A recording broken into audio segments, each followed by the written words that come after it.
Everybody, welcome to the What is Money Show. I am thrilled to have you here joining me on my mission to help shine light on the corruption of money. Now, a little bit about this show and how it makes money.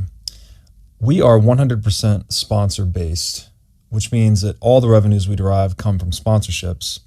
But I try to be very selective about the sponsors that I work with, specifically trying to choose those who have values well aligned to the values expressed on this show, like freedom, education, self-sovereignty, etc. So what I'm going to do is a few ad reads right here at the top of the show, and then a few ad reads in the middle. And I hope you won't skip them. I hope you'll take the time, listen, and see what they have to offer, because again, these are hand-selected sponsors. Now I'd like to tell you about our sponsor, Swan Private. Swan Private is a concierge financial services firm based in Los Angeles. Now, I've known the Swan team for years, and these guys are laser focused on the Bitcoin mission. They even have a zero tolerance policy for all shitcoining. Recently, their CEO, Corey Clipston, was instrumental in calling out many of these crypto scams right before they collapsed, saving a lot of people a lot of money in the process. Swan Private focuses on guiding high net worth individuals and businesses on all aspects of Bitcoin strategy, including buying, custodying, and market research. This concierge service provides you direct access to a private advisor by text, phone, or email. So go to swanprivate.com/breedlove today to sign up. Now I'd like to tell you about our sponsor, Ledn. Ledn lets you do more with your digital assets. For instance, Ledn offers a B2X loan product that lets you leverage your existing Bitcoin to buy even more Bitcoin. Or you can also get traditional Bitcoin collateralized US dollar loans through Ledn as well. Ledn also offers both Bitcoin and USDC denominated savings accounts, letting you generate yield on your digital assets. Recently, Ledn has launched a Bitcoin mortgage product as well that lets you use Bitcoin to buy a home or finance one that you already own.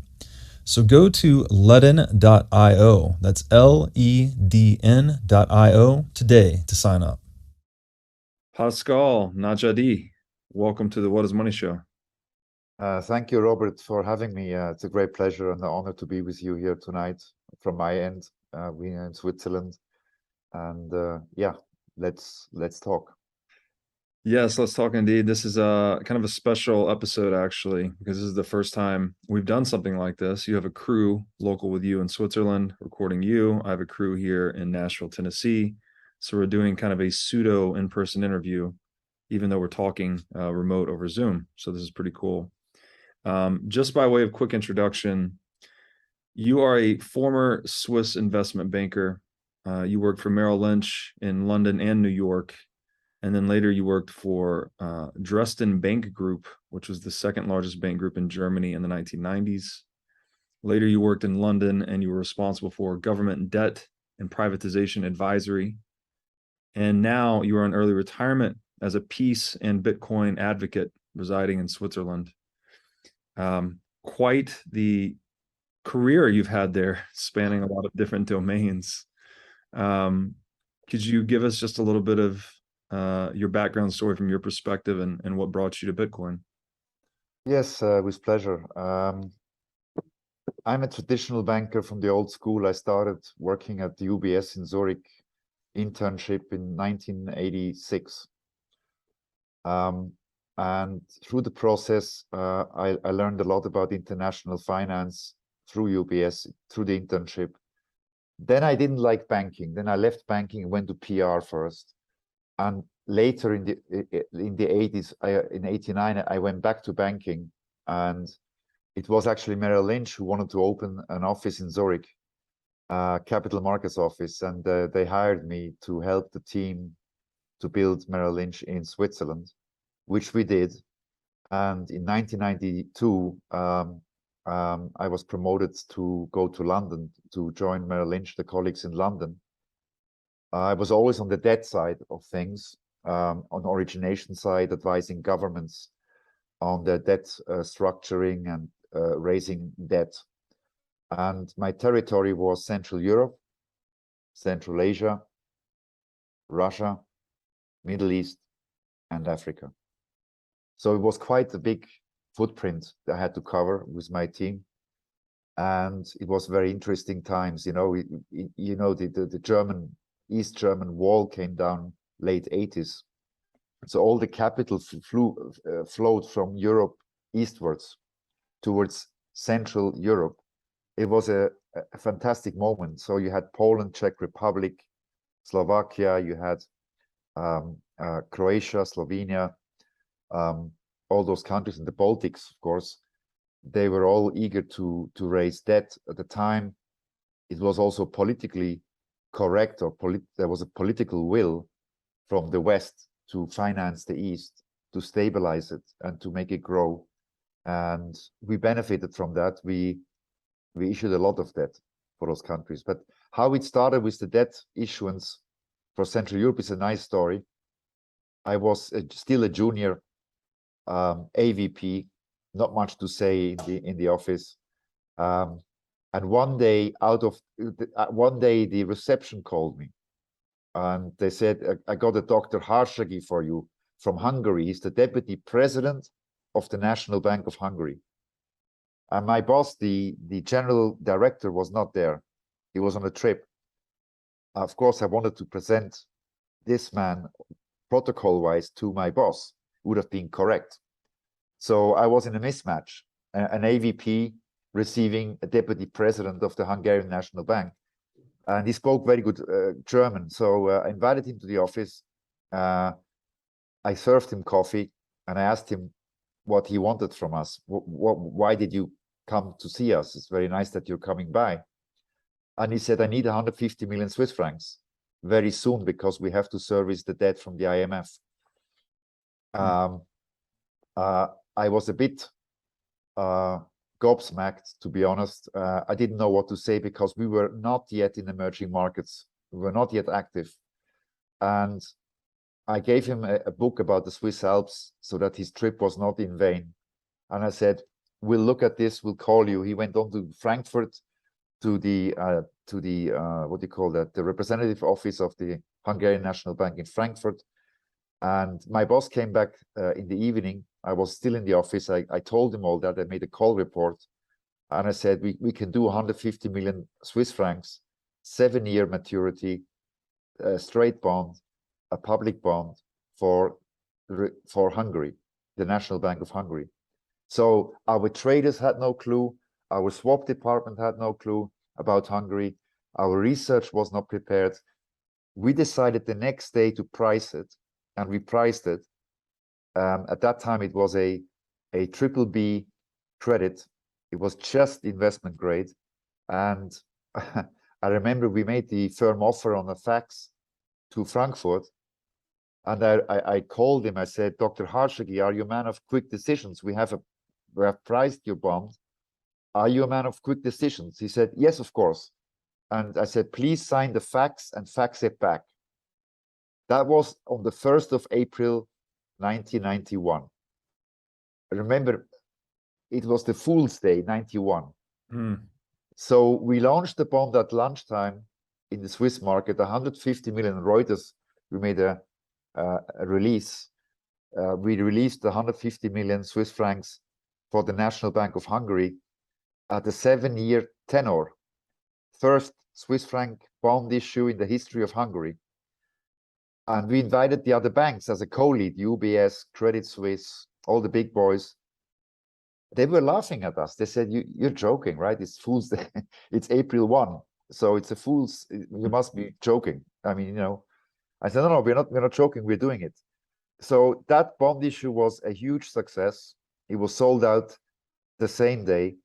And we had a lot of German banks joining because the Germans and the Austrians had a better understanding about Hungary than the Swiss. It was very interesting. So we had Deutsche Bank, Commerzbank, Dresdner Bank, all the Landesbanks, the state banks of Germany in this bond. It was a big inaugural moment for Hungarians and us. So I must say, honestly speaking, this man made my career, because after that, they told me, "Pascal, now you do emerging markets, you focus on all those territories." And I started in Central Europe. So for me, it was really a wow moment, a chance to perform, a chance to work hard, and a chance to get promoted, of course, and make a career. So I became the expert for Central Europe very fast, and we did another bond for Hungary, and we did financings for Poland, for Czech Republic, because they were seeing how aggressive we are doing the deals for Hungary. So it had a domino effect. They wanted to join us, the club, and it became interesting for us to service this group of countries, which were just east of today's Europe. I mean, most of them are now in the EU, but at that time the EU was not in the East yet. So that was a wow moment. And because of this, Merrill Lynch promoted me to go to London as a vice president in 92. And with the same territory to service out of London the debt. And the traders, our research in London, of course, were much more versed about the territory than my Swiss colleagues at home. And when I went to London, I said, what do I do in London? I have no friends there. I was a real Swiss guy. And they said, no, you must go. It will make you a good career. Do it. And I don't regret it. It was a good move to do that. So later on, this territory was expanded to Central Asia, Kazakhstan, Uzbekistan, and other stands. They were all getting independent. They were all getting independent from the former Soviet Union. And it was a very interesting time. It was a pioneering time. The money they needed for, we called it general budgetary purposes, mostly for infrastructure and socio-economic development. We printed billions of bonds and notes, short-term notes, long-term bonds for those countries to finance their evolution in the new free world. For them, it was a free world coming out of, the Warsaw Pact or the communism of the Soviet Union. And they all needed roads, they needed telecom modernization, they needed social plans for their population. You need money, and it came from the West. So we had Western money coming in from America, Europe, and interestingly, Asia. Our biggest investors were in Japan, the Japanese banks, and the Korean banks. And the Koreans were funny because they understand, for instance, Hungary very well. They are, in a way, the same DNA like the Hungarians, because 1,000 years ago, the tribes had an argument near Kazakhstan, and they separated. One tribe went east and ended up in Seoul, and the other tribe went west and ended up in Budapest. So if you go to Budapest, there's a square called the Square of the Seven Heroes. These are big statues of Mongols on horses, seven warriors. And then the Finnish tribes came from the north and mixed with the Mongols, and that made Hungarians. So the Koreans understood very well Hungary, and they invested a lot of money into that country. It was very, very fascinating to see that happening. It's super interesting that you just somewhat by chance fell into this, right? That pure chance. The boss was gone on a trip, and Hungary comes knocking for 150 million euros, and there you are. Swiss francs, I beg your pardon. Swiss francs. Swiss the franc. euro was not born there yet. Right. Hard to keep up with all these currencies flying around. The USSR, then, I guess, so the serendipity of that is the Soviet Union had fractured, I guess, just after that, just a few years after. 91. 91, so 5. Yeah. What year was it? I'm sorry, the gentleman approached you originally from Hungary? Yeah, 91. Oh, so it's all happening at the same time. Yeah. Yeah. And then those countries, I guess, effectively became new emerging market countries, and that Absolutely. they're kind of freed from uh, the oppression of communism or the USSR, Yeah, and they're sort of newly capitalistic. And then we saw capital start to flow from the East and the West into these markets to build out infrastructure and whatnot. exactly. Interesting story. It's fascinating to me how these little accidents of history just kind of change the trajectory of people's lives and careers. Completely. It was a blessing from the sky. I traveled a lot, working very hard for Merrill Lynch, London, going every week to those countries, listening to them, asking them about their progress on GDP growth, on inflation and stuff like that. And, they were very eager to present a good picture. And there was variations. You had the Polish people, the Minister of Finance of Poland was always exaggerating. Oh, we're going to have 6% growth, 7% growth. They never made it. They made 4%, 5%, 4.5%. The Hungarians were more modest. They said 5% and they delivered 6%. So that was a very interesting time. Then we had the Yugoslav war, which was very close to Europe, very close, only 1 hour flight time from Switzerland here. And that was a disaster. It influenced a lot. You had Serbia attacking Croatia and Slovenia and Croatia broke away from Yugoslavia, and there was a terrible war until 95. Terrible war, costing many lives, and it was just very bad. And during the time of the war, I couldn't go to Croatia, for instance, because there was war. When the war ended, peace agreements were signed in Dayton. They signed the peace agreement in 95 in August. That was the time when I went to Croatia. And there's another funny story. I met the Croats, the Minister of Finance in Vienna during the war, in conferences, etc. And he was saying, please finance us now. I said, I can't. There's no market for you. There's no investors. They look at CNN, they see tanks, they see, destruction. It's impossible to create a story, and you have no ratings, etc., etc., etc. So I felt bad because they were begging and they needed the money. So the Croatians were actually the other serendipity, because when the war was over, I flew to Zagreb, that's the capital of Croatia, and it was empty. It was just full of United Nations, white tanks, white planes, white tents, full of it at the airport. And I went to the old hotel, Esplanade, and in the morning, the next morning, I get a phone call at 6:30 in the morning.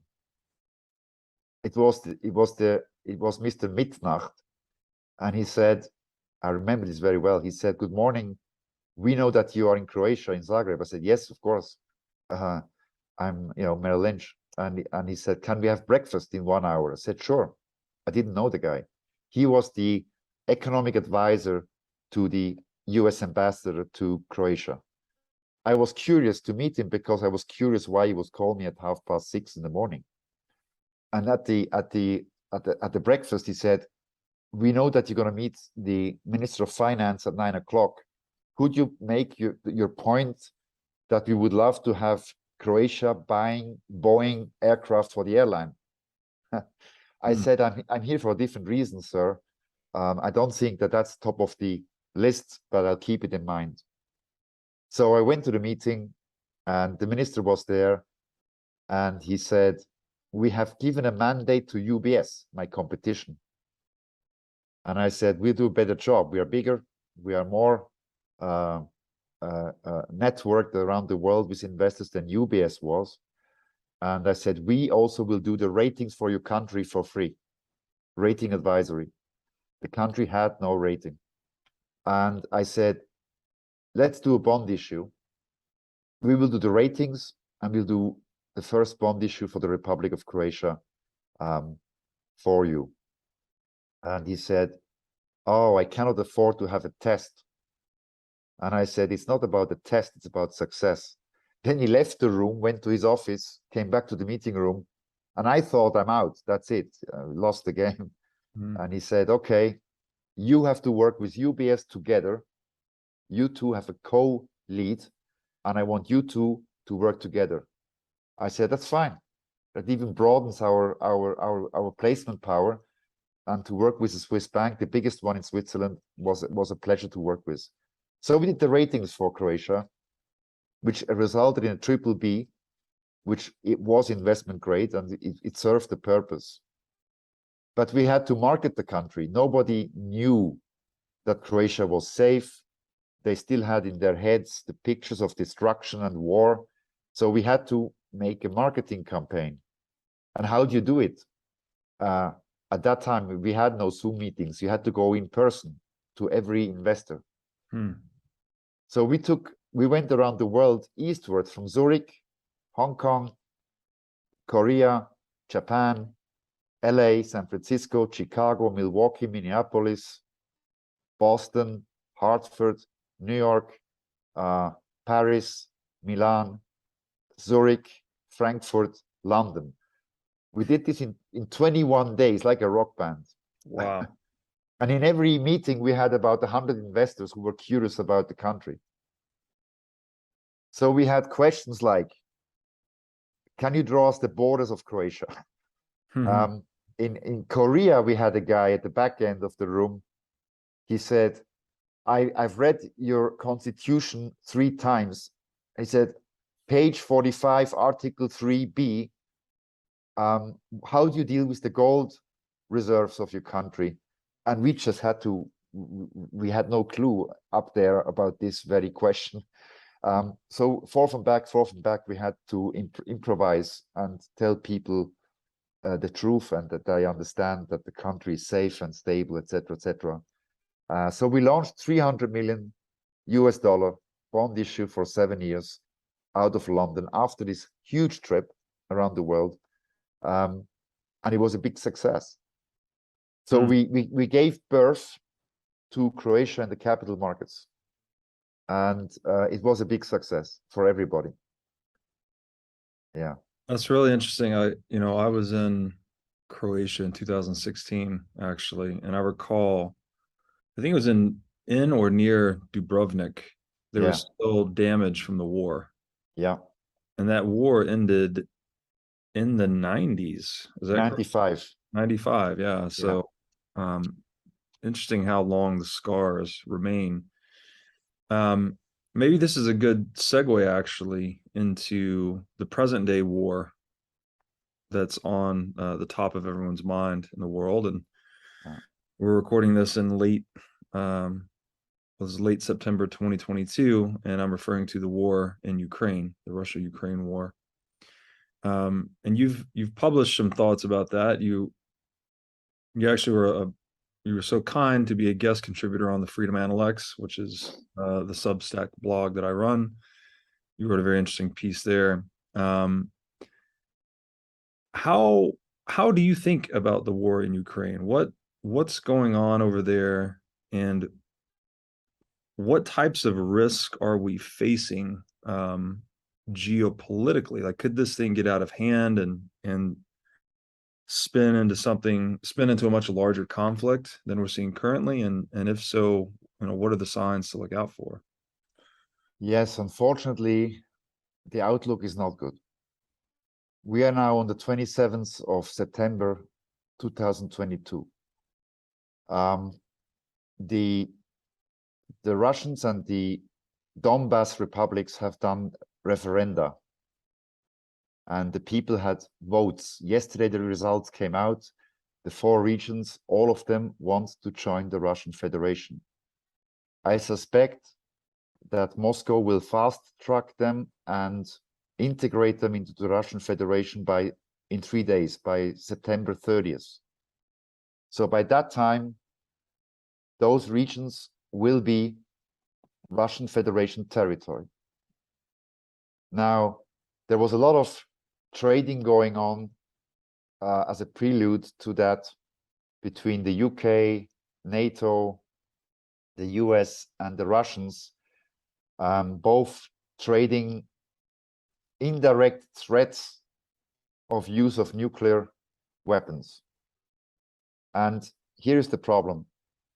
Nuclear weapons have been established by East and West as a deterrent, not to fire them. If nuclear weapons get fired, then that's the apocalypse. It really is. It will befall us something that we don't want. It will be biblical consequences. And the problem is that the rhetoric has gone up. And if you read between the lines, the rhetoric has gone up, and mutual destruction will be the result. Now, the mechanics of the war from now on, today, and the next few days and weeks is simple to understand. I think if Ukraine continues to shell the new Russian, well, the Russian territory, Russia will declare war on Ukraine. It will go to the next level. They will call it an anti-terrorist operation, which will be hugely destructive. And let's make clear, this war is wrong, and war is always wrong. Peace is the only solution. Peace has to win over war, always. But now we are in this mess, and what the West is doing right now is the EU has an energy crisis coming because they sanctioned Russia. There's no gas, so socioeconomically the EU is going down. We had elections a few days ago in Italy where a far-right government came to power, Meloni, which promises to serve the people first and then the other issues. Now we have a situation where Russia feels cornered. If you corner a bear, I really mean it, a big bear, it's not a good idea. It's better to run away if you can. The rhetoric from Moscow is quite threatening. And I would say this: if Ukraine continues to attack Russia, the territories that are becoming Russia now in a few days, I think the Russians will keep it on the conventional war level. Okay? But if NATO gets involved and overtly starts to get involved in action in war against the Russian Federation territory, we will have an escalation that nobody wants. So now I spoke to friends in Washington, D.C. yesterday, some senior people from the intelligence community. They're in retirement, they're experts. And we concluded last night that there is a race going on right now between the intelligence community in Washington and the political side in Washington. And the intelligence side is advocating peace, negotiations, because they know very well what can happen. The political side is unsure where to go, to continue the aggressive stance or whether to negotiate peace. The Russians said today that they're ready to negotiate peace. So we have two principles that are important here. Ukraine is not important. Well, it's important because it's a victim, but right now in the negotiations, we have to get both principles, America and Russia, onto the table to negotiate peace. So there's a race going on for peace, and there is a race going on for escalating the war. Of course, the first option is the preferred way to stop this madness that's going on, right? So there comes the other factor of Switzerland. Switzerland was a neutral country always since 1815 through the Paris Accords. We gained our neutrality through the Paris Accords 1815, which were confirmed in the Vienna Congress in the same year. and since then we are neutral. Our president made a big mistake at the beginning of this war because he started to take sides. If you're neutral and we want to be mediator, you cannot take sides. You really must stand in the middle, calm both sides down, and moderate negotiation. Because he took sides, we have now lost our ability to stand up and offer our good offices and services to these warring parties, because they don't trust us anymore. They say you're not neutral anymore because we imposed EU sanctions on the Russian Federation. So from the Russian perspective, we are unreliable, not neutral, our currency is not reliable, etc., etc. From their perspective, they are right, of course. The West, of course, has pressured Switzerland to take over the EU sanctions and impose them on Russia. Just to go back in history a bit, in the Vietnam War, the Korean War, Iraq 1, Iraq 2, Afghanistan, Libya, Yugoslavia, Switzerland was always neutral, remained neutral, did not get involved at all. Here we have a different story. So I'm hammering back the message here in this country to our president to change the course, to, let's say, on Monday, lift the sanctions on Russia, and on Tuesday morning, call for peace negotiations in Geneva. The only way to stop this madness is a diplomatic, negotiated peace. And in this process, both parties have to give and take. It cannot be that Russia says, we take the whole territory and Crimea and that's it, we have peace. And it cannot be that Ukraine says we want everything back. That's not my decision to judge how they will negotiate. It's above my pay grade. And it's not my job to make a prediction here. But my job is, as a Swiss citizen, to make people aware that peace must be established, because otherwise we have escalation. And the escalation will be confrontation between NATO and the Russian Federation, which is a nightmare. It's a complete nightmare. Okay? And Mr. Putin, he cannot go back. He cannot backtrack because he will lose face. He will collapse. And so Russia cannot backtrack at the moment. And the West cannot backtrack because it's too deeply involved at the moment in this conflict. So what we have to avoid is that the big powers fight each other. So that's the snapshot. To recap, in 3 days, those territories will be part of the Russian Federation. And which territories are these specifically? The Donbass. There are 4 territories. The size of it is about 80,000 square kilometers, which is the size of twice Switzerland. And we're talking about 8 to 10 million people in population. Okay.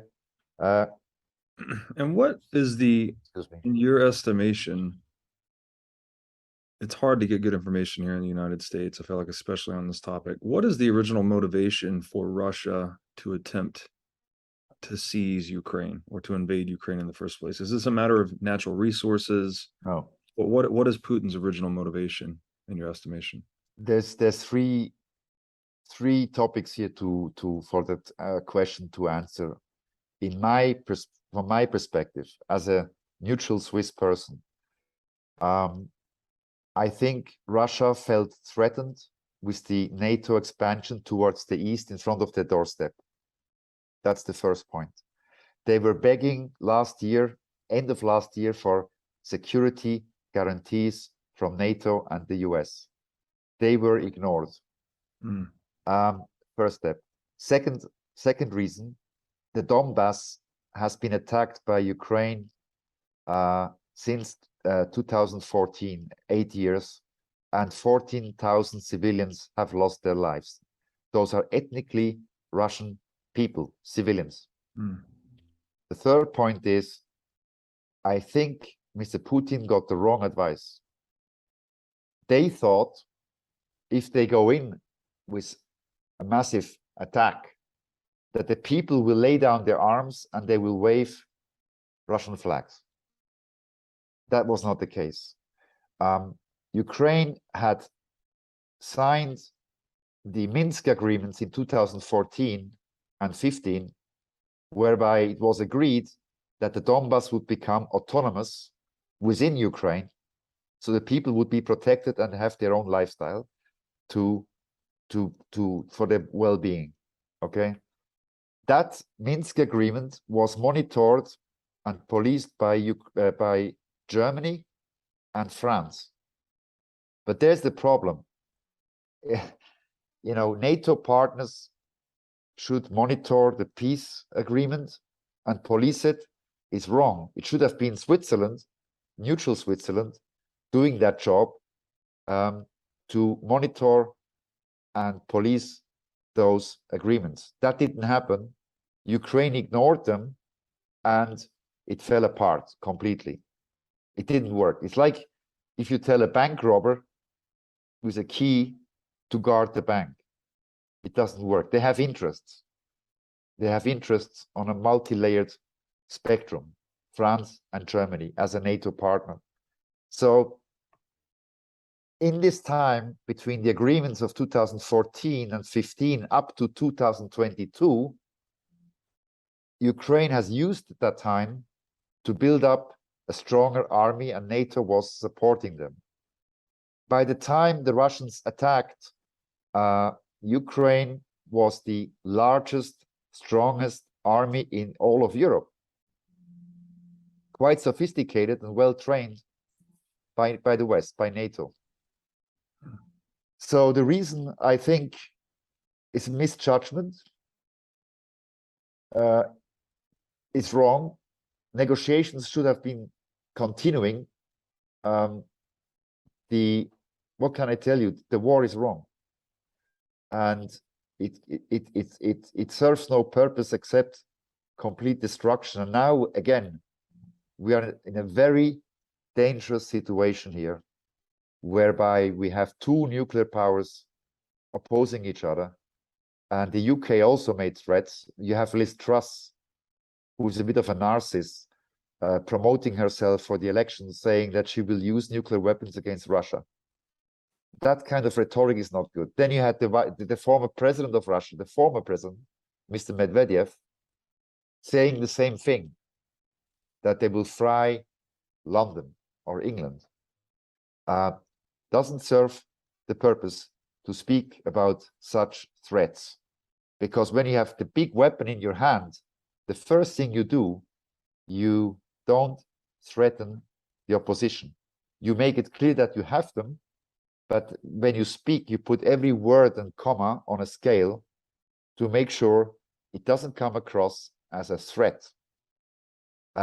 So we are here in the situation which is extremely dangerous. And in 3 days from now, those territories, the Donbass, will be Russian Federation territory. So that's the situation we're in. That's the point. If Ukraine continues to shell the Donbass territories after they become part of the Russian Federation, that is the inflection point. You think that this would escalate to full-blown warfare? Yes, because that's the mechanics of war.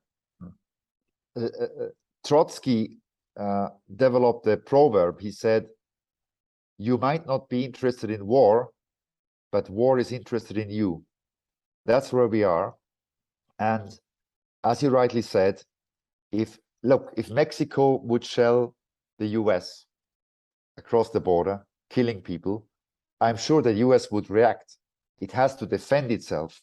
Otherwise, it would not be credible anymore on the world stage.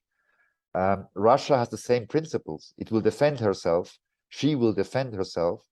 And they said if it escalates and if they feel threatened in their existence, they will use the full arsenal available to them, which of course means atomic nuclear weapons systems.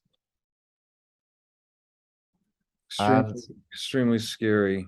It's very scary because we are sitting here. Switzerland, as you know, geographically, we are right in the middle here.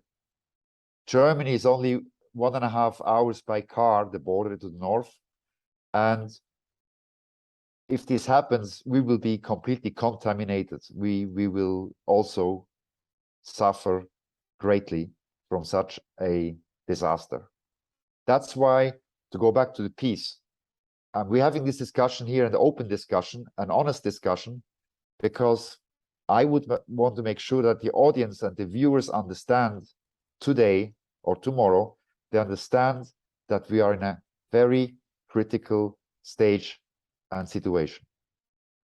And in the old days, you had the UN come in with proposals to stabilize, to mediate. It should be Switzerland's job to stand up, because we can. We manage 30% of the global wealth. That's a lot for our small country. We have the power to stand up and call for peace. If we then are credible for both sides, we need both sides at the table. It serves no purpose if we have Washington in Geneva on the table and the Russians refuse to come.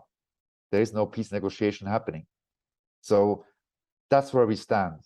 It's critical. I don't want to sound alarmist at all. I'm a Swiss military officer in retirement. The situation, the mechanics of war, as you concluded rightly, are pretty simple to understand. Yeah, it makes a lot of sense. And the leverage that Switzerland has in both its neutrality and its participation and management of that large fraction of the global wealth seems clear that it could use that leverage to try and push this situation towards a peaceful diplomatic resolution. Yes. So I think you made a great point earlier that Russia's kind of like a bear backed into a corner. And it just called to mind for me, Sun Tzu's Art of War. And he makes that point that you never want to push an enemy who has nothing to lose, right? Yes.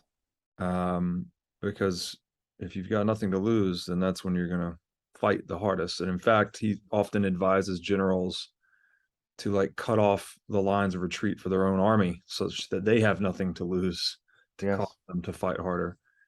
I just thought that was a really good insight. You mentioned right before we took a break that you wanted to talk about your great-grandfather. Great-grand-uncle, yes. Granduncle. About the principles of peace and negotiation and realpolitik. My great-granduncle, Rudolf Minger, you can Google him. He was a farmer from my mother's side. The line is from my mother's side. Was federal council and president of the Swiss Confederation, Switzerland, during the Second World War. You can imagine our small country in the middle, surrounded by Germans, by the Nazis at the time. And we were fearful because we had no army to defend our land. It was, in perspective terms, it was one horse and a few cannons. And facing the German war machine that was surrounding us from the north and from the south with Mussolini in Italy. And my great-granduncle took the initiative and went to the north of our border to negotiate with Mr. Hitler personally. And he asked him, what do you want? What do you want from us? We have no resources. We have no money. At that time, Swiss banking was not yet developed. We were poor. Switzerland was a poor country with an underdeveloped defensive army and neutral. But we had nothing. In Switzerland, you have a bit of land and you have a lot of mountains. And Hitler said, I want to transfer my weapons from north to south to serve Mussolini with our weapons.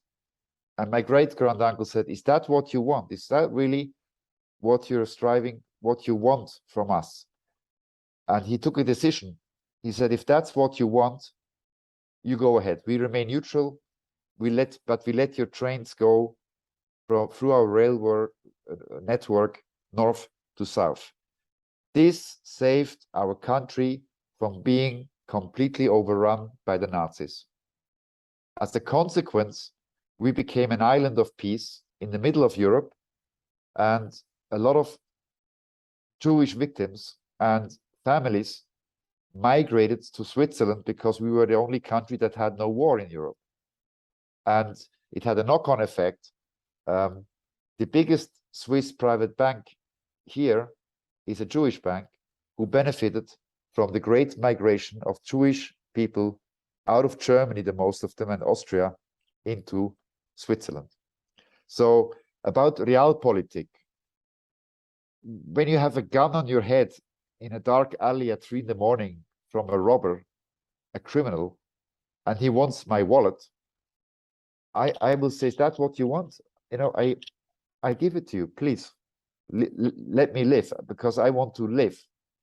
If I can, I will run away. But if the gun is on my head, I can't run away. And this person might be crazy enough to pull the trigger. You don't know.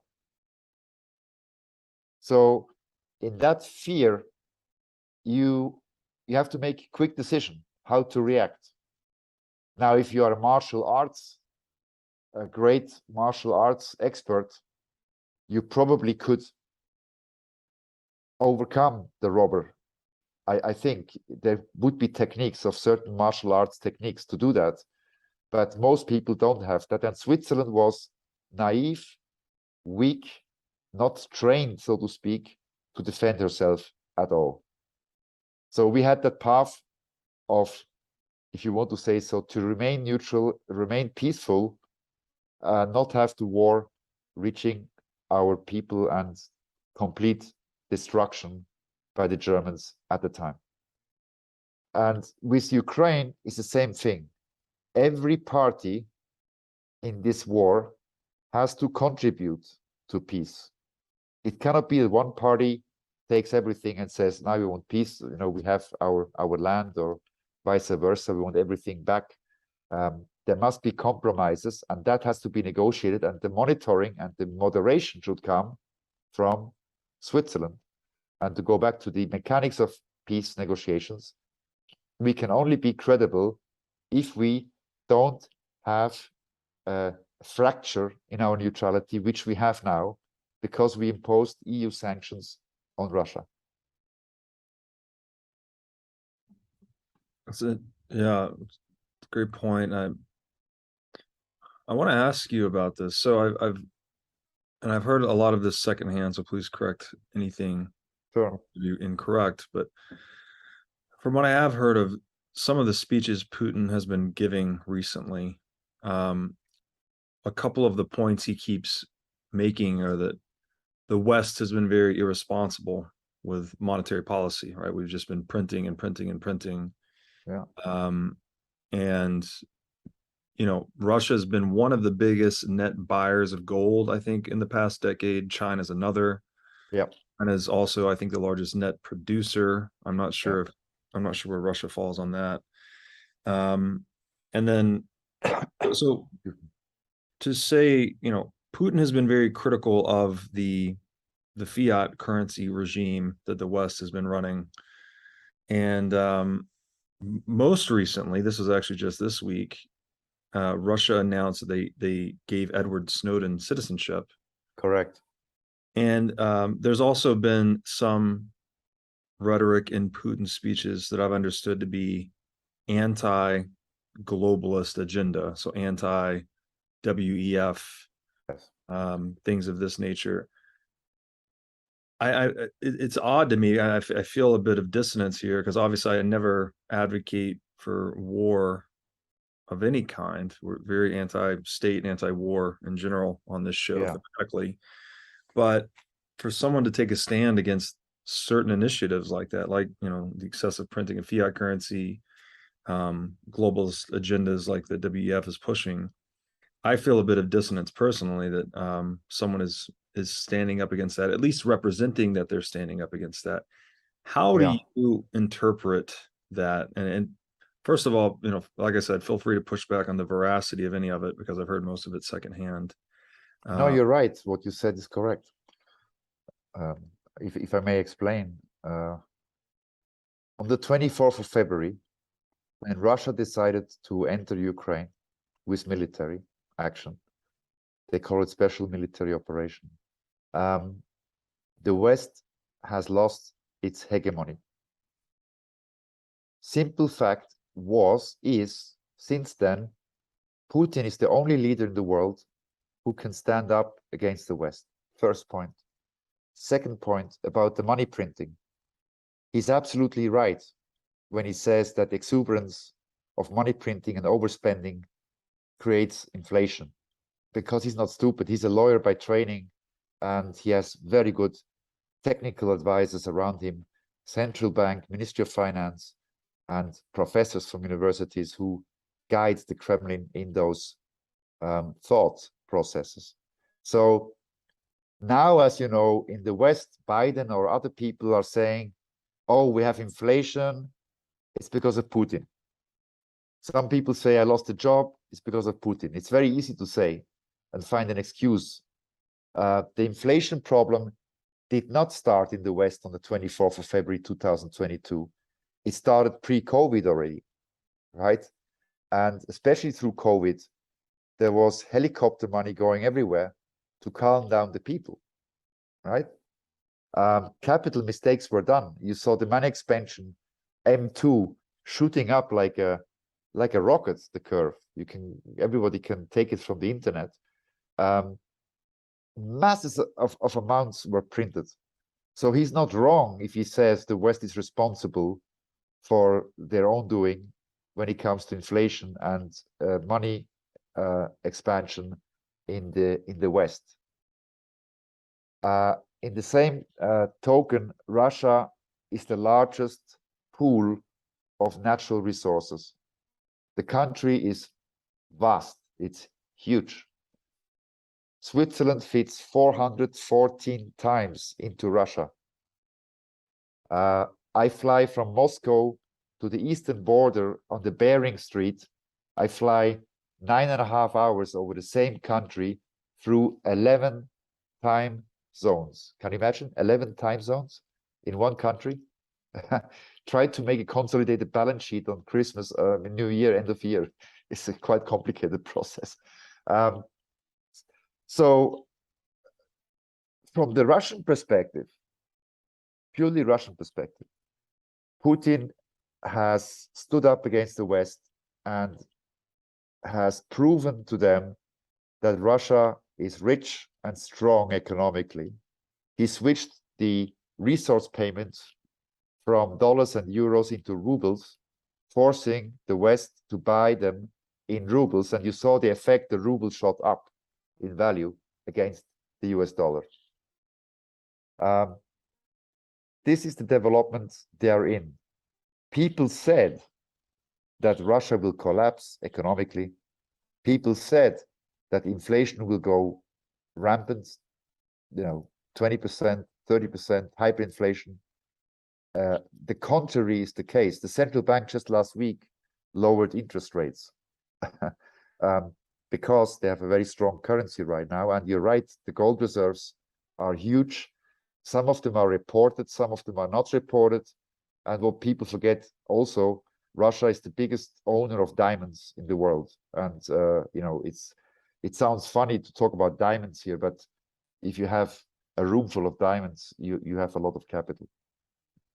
So I think from that perspective, the Russians look strong, but the war will escalate. Unfortunately, I don't want to see that. And unfortunately, the real problems will start then in a few days, I suspect, because the West will not stop the operation, their operation. And Russia, from her perspective and her constitution, must defend her borders. So it's programmed. The mechanics of war are very visible now, and everybody can understand what is happening economically on both sides. We have Europe going into a total energy crisis. Mrs. von der Leyen has, sorry to say that, no clue what she's talking about. Mr. Scholz of Germany and Mrs. Baerbock, the foreign minister, have no clue what they're talking about. The industrialization is happening in Germany as we speak, because SMEs, small companies, middle-sized companies, and conglomerates have to either wind down their operations because they don't have gas to run it.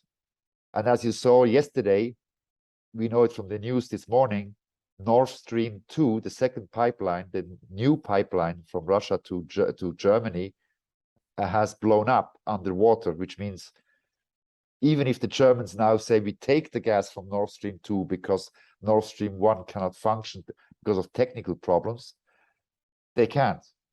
So now we have an energy crisis that is programmed. And what bothers me is the general public is aware of this because their energy bills are going through the roof. The middle class gets poorer, and they go and take the streets now to protest. At the same time, you have on the 1st of October, in a few days, you have German military patrolling German streets. This is intimidation because the people want to revolt. They want to stop the sanctions to get gas. But now, even if they wanted the gas, technically, they can't because the Nord Stream 2 pipeline just blew up yesterday overnight. The question is it sabotage by either party or is it an accident? I was told today that it was 3 parts of the pipeline are blown up, not just one. It looks like it has been done deliberately by one party, which we don't know yet. The investigations are going on. So imagine this, we're going to an energy crisis in Europe like never seen before. The growth engine of Germany, the economy, can't evolve if there is no energy. German homes, and we're talking millions of homes, will have no gas. 50% of German homes are firing up gas to heat their homes. 50%. That's a 90 million people country. You can imagine the pressure, the socioeconomic pressure, right? And the politicians who are in charge in Europe, I'm sorry to say, they have no clue what's going on. They should stabilize the situation immediately, be proactive, and they should find a way again to negotiate, to talk, not to antagonize and threaten. This winding down of the business in Europe will has now in the winter severe consequences for the public, for the citizens, because there's no energy for them to survive. Well, they will survive, but they can't pay the bills anymore because there is no energy. Yeah, so there's an extreme energy dependence of Europe on Russia. Yeah. And so it seems like Putin has just played that hand effectively. And I have to be clear on this. Putin did not play the card. He was played on. The West has imposed 8,000 sanctions on Russia. 8,000. Imagine. The problem started with the spare parts and the maintenance of Nord Stream 1, the first pipeline that was still pumping gas. Because those turbines are from Germany and Canada, they are now under the sanctions regime and they cannot be transferred to Russia because it's illegal. Those sanctions came from the West. So they shot themselves in both kneecaps and they try to walk. You can't walk if your kneecaps are shot. You'll be on the floor. He didn't play the card. He's doing everything by the book. He wants to be seen, the Kremlin wants to be seen as a reliable energy supplier. But since last night, even if Europe wanted to open the new pipeline, it's impossible. It blew up last night, or over this morning. We don't know exactly when. Now we have a real crisis. As you said, some military strategists cut off the retreat so that the front has no other option than to fight harder to break through. Economically speaking, this has happened last night by sabotaging the second pipeline, which was brand new, ready to operate. It can't anymore. You must imagine the gas is now coming in bubbles out of the sea in front of Sweden. The Swedish authorities have requested that aircraft cannot fly below 1,000 meters, 3,000 feet, because they fear if there's an explosion that an aircraft could be hit by the shock wave of the tremendous amount of gas that's flowing out of that pipeline. So you mentioned it before. They have cut off, through the sabotage, whoever it was, the retreat economically of the sanctions front. So Putin did not play the threat, the card, and said, if you don't do this, I will do that. He didn't do it. He's doing it by the book at the moment. Right now, he has no option anyway, because both pipelines are defunct. One is technically defunct through maintenance problems, and the other one is defunct because it blew up last night. If you had to speculate about who inflicted that damage on the pipeline, which side had the incentive to do that? Because it seems like Putin would have incentive to at least have the option to sell the energy. He wouldn't want to take that away from himself. Well, it's not the money with Putin. It's not the money. Of course, it's money. Of course, it's revenues. But again, the Kremlin wants to be seen worldwide as a reliable supplier. It can't be anymore. The interest is in the West. As you said before, we repeat that. You cut off economically the retreat. There is no negotiation possible at all. Even if Russia would offer it for free, you can't take it because the transport mechanism has collapsed completely. All right. So I suspect, and now I'm speculating. That's just my gut feel. I have no information. I'm not privy to any information that the investigative committees are doing on both sides. But speaking about who benefits qui bono in Latin, it would be the West. It could have been an American operation, it could have been a British operation, or a combined NATO operation to blow up 3 parts at the same time. It's not just one part that could be fractured. It is 3 separate parts at the same time. Looks like sabotage. Russia would do it, would be stupid, because now the negotiation card is out of the window, right? So there is no more discussion about gas from the Russian side because it's impossible to deliver it. Very embarrassing for everybody, and especially now the winter is coming. It's getting cold outside here. People have to start heating. So if I speculate, you ask me the question, who would benefit in this whole situation geopolitically right now, militarily, economically? Well, economically not benefiting is probably America or the banks, the big banks, because they are the ones trading that stuff, and they don't like long-term contracts, because if there's long-term contracts between nations, there's no volatility. Right. The banks want to trade volatility to make money. So these are the factors I see that play into this. Yeah, man, it's very scary. Yeah, scary. Just fascinating to think through the motives and the game theory behind it all. Now I'd like to tell you about our sponsor, CrowdHealth. CrowdHealth is a Bitcoin-enabled alternative to legacy health insurance. Now let's face it, legacy health insurance is an absolute scam. Nobody can explain this better than the legendary comedian Chris Rock. Insurance. You got to have some insurance. You got to. There's an insurance. They shouldn't even call it insurance. They should just call it in case shit. Like, I give a company some money in case shit happens. Now, if shit don't happen, shouldn't I get my money back? So with Crowd Health, instead of just paying premiums that you'll never see again, you can hold part of this pool of savings in dollars and in Bitcoin through Crowd Health. And when you have a health event, you can draw against this pool of communal savings.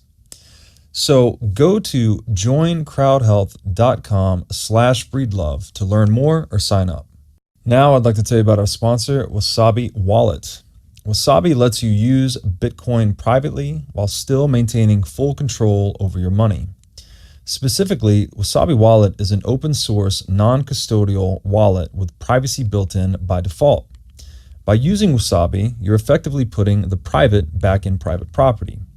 Wasabi Wallet is an easy-to-use privacy wallet that can support any amount of Bitcoin transactions. So go to wasabiwallet.io today to download this state-of-the-art wallet software. Now I'd like to tell you about our sponsor, Pacific Bitcoin Conference, brought to you by Swan. Now this is going to be a 2-day event in Los Angeles, November 10th and 11th, 2022. And if you haven't been to a Bitcoin conference yet, I highly recommend it, as there really is no better way to get integrated into the Bitcoin community. Speakers announced so far include Michael Saylor, Lynn Alden, many others. I'll be speaking as well. Michael Saylor is even quoted as saying, this is going to be the event of the year, so you definitely don't want to miss it. So go to pacificbitcoin.com and use discount code BREEDLOVE to get your tickets today. Now I'd like to tell you about our sponsor, Bitcoin Conference 2023. This is going to be a 3-day event held May 18th through 20th, 2023 in Miami, Florida. This is going to be the biggest Bitcoin event of the year, and the past 2 years in Miami have been simply amazing. Speakers already announced for 2023 include Michael Saylor, Alex Gladstein, Corey Clipston, and many others. Last year, we did a 10 million sats giveaway specifically for this event, and we're going to do it again this year. So to get discounted tickets and enter for a chance to win 10 million sats, go to b.tc/conference/2023 and use discount code BREEDLOVE. Now I'd like to tell you about our sponsor, Masterworks. Masterworks gives you access to the fine art market at more affordable price points. They do this by offering you fractional shares in their $500 million portfolio of fine art. Now, fine art is an alternative asset class, and historically, it's been a great performer and a really good hedge against inflation. Most investors typically hold anywhere from 2 to 10% of their assets in an asset like fine art. To sign up or learn more, go to masterworks.com and use promo code BREEDLOVE. Now, I'd like to tell you about our sponsor, Casa. Casa makes it simple to buy and secure your Bitcoin without wondering whether you're doing it right. Specifically, Casa provides a multi-key custody solution, which is by far the most secure way to custody your Bitcoin. Now, when I talk about Bitcoin being theft-proof money or inviolable private property, a multi-key custody model is exactly what I am talking about. Using multiple keys lets you maintain full control of your Bitcoin while also giving you redundancy in case you lose one of the keys. It's also the best way to secure your Bitcoin for inheritance planning purposes. So go to keys.casa, that's C-A-S-A, today to sign up and use discount code BREEDLOVE. Yeah, there's one other thing that, sorry, I mentioned this earlier, the Snowden citizenship. What Yes. are your thoughts Yeah. on? Snowden is a phenomena. Snowden came to Russia by accident, serendipity. Snowden was in Hong Kong. He wanted to flee to a Latin American country on his American passport, and the flight went transiting through Moscow. When the CIA and NSA understood that he left Hong Kong in flight, they canceled his American passport. So he arrived in Moscow without the passport, without the nationality, and he was stuck in the transit area for many, many days. Now, freelance lawyers and good people in Moscow helped him to obtain a visa and that he could exit the airport into Moscow. Putin probably said, my God, now we have Snowden, Edward Snowden in our country. It's not our man. You know, everybody will think that he's an agent of Russia, but it was a pure, from Snowden's perspective and Russia, it was an accident. And, you know, it's a few years now, almost 10 years back when this happened. He obtained the Russian citizenship through normal legal procedure. If Russia would be behind it, they would have given him the passport on Monday morning and say, okay, welcome back. Here's your passport. Here's your new life. Or, you know, you go to retirement. It was not the case. He's very smart. He's very intelligent, very proficient in his job in IT. And he's working, what I was told, in a very big conglomerate in IT, making a good living. He has a private life and he has a professional life that helps him to survive and make money. And yeah, of course, there is also a emotional component that's very sad. He has friends and family, or family and friends in the US. They can only come and see him, but even now, you know, the situation doesn't allow them to travel at all. So he's caught, but I think he's a little hero for me, because he exposed the snooping on citizens, civilians, by the information machine, the NSA, and other services. So he's done humanity a service, revealing that this is happening. Before him, we had no clue that this is happening. We suspected it, but he delivered proof that this thought is true. So that's Edward Snowden's story. And why the citizenship? Was this a long time coming for him in Russia, and we're just now seeing it, or was there something to do with the timing of the conflict and his provision of the Russian citizenship? No, if you want to apply for Russian citizenship, you have to go through a process. Like in America, like in Switzerland here, it takes years from application until you get it. Depends on you must have a job, you must be self-sufficient, and all these things. I think from what I know, I don't know him personally, I think he obtained it again through a lengthy process, and the timing of it has nothing to do, in my view, with the ongoing conflict in Ukraine. Why? Because he's not a military person at all. You have other people who got Russian passports, like French actor Depardieu, who got it because he wants to tax through Russia, because Russia has a very good tax regime of a flat rate tax of 13%. 1-3. So, you know, that's where this comes in. I think he got it legally through due process, and it helps him to further establish his life there. Yeah. It's wonderful. I mean, yeah, it's good to see a guy like that really stuck his neck out for freedom, Yeah. establishing himself and building a life. Yeah. Away from his family. That's, you know, right. I don't know what he must have gone through, being separated from his private and family life. But here he is. He's still alive, and he's working.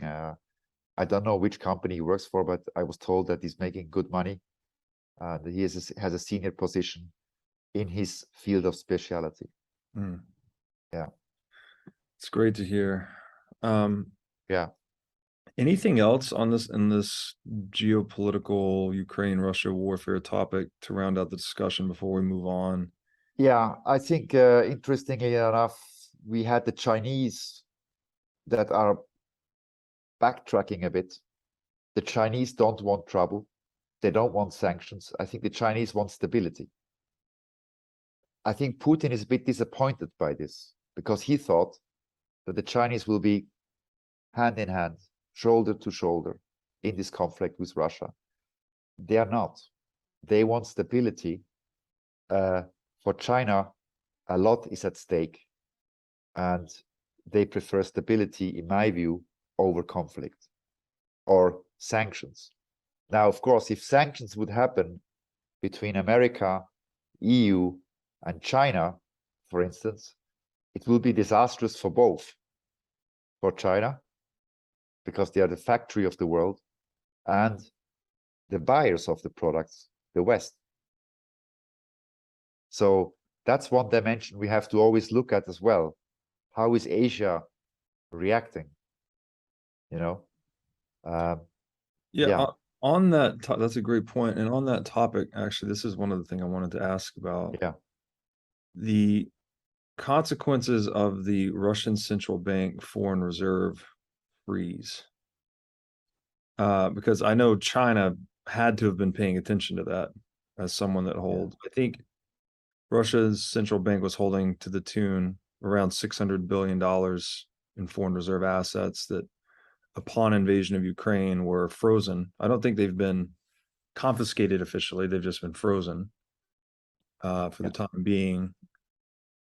China holds way more than that. Yes. With the West. I'm not sure exactly how much more, but probably at least double. I'm sure they're concerned that at the push of a button, those assets can be frozen in times of discord, let's say. Exactly. What are the consequences of that in your estimation? I'm sure China's paying attention. What are they thinking as a result of this? And I think this is probably a good segue into Bitcoin too. Definitely. It highlights the value of money that cannot be frozen or confiscated. Yes. It came to a big shock, of course, to everybody. And other nations are looking at this as an example, as a warning that this can happen to them as well. Okay. From that perspective, people are aware that in case of conflict and in case they're on the wrong side of the game, that this can happen to them as well. Confiscating money is nasty and it destroys trust completely. So in this geopolitical move, to conclude that about Ukraine a bit, to sum it up, my thought is that the US and NATO and UK have decided to break Russia and to slice it up into different regions to take the territory.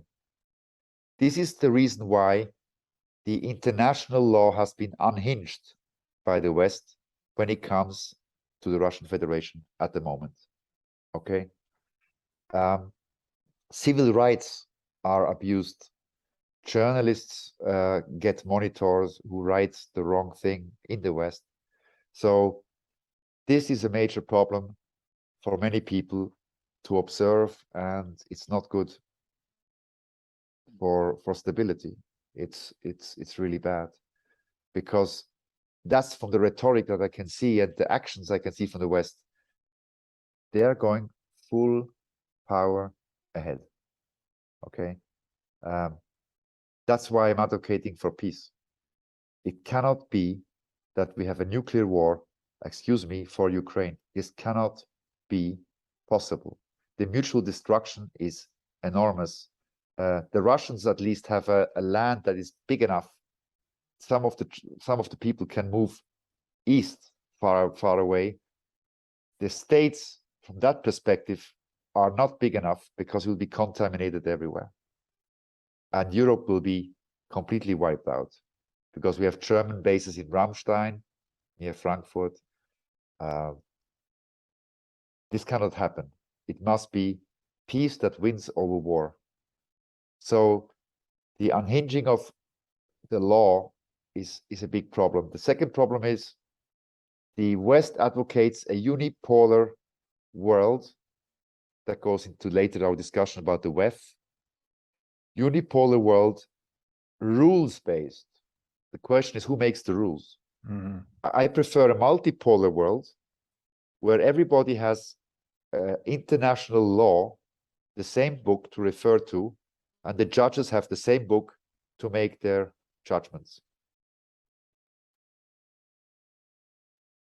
So that unipolar world, this was the rules-based order post Bretton Woods in 1944. Yeah.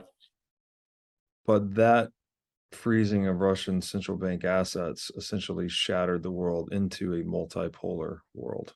Yes. I The think- Russians and the Chinese are pushing for that now. Right. And so what are the knock-on effects of that? I mean, this is obviously disruptive to global trade.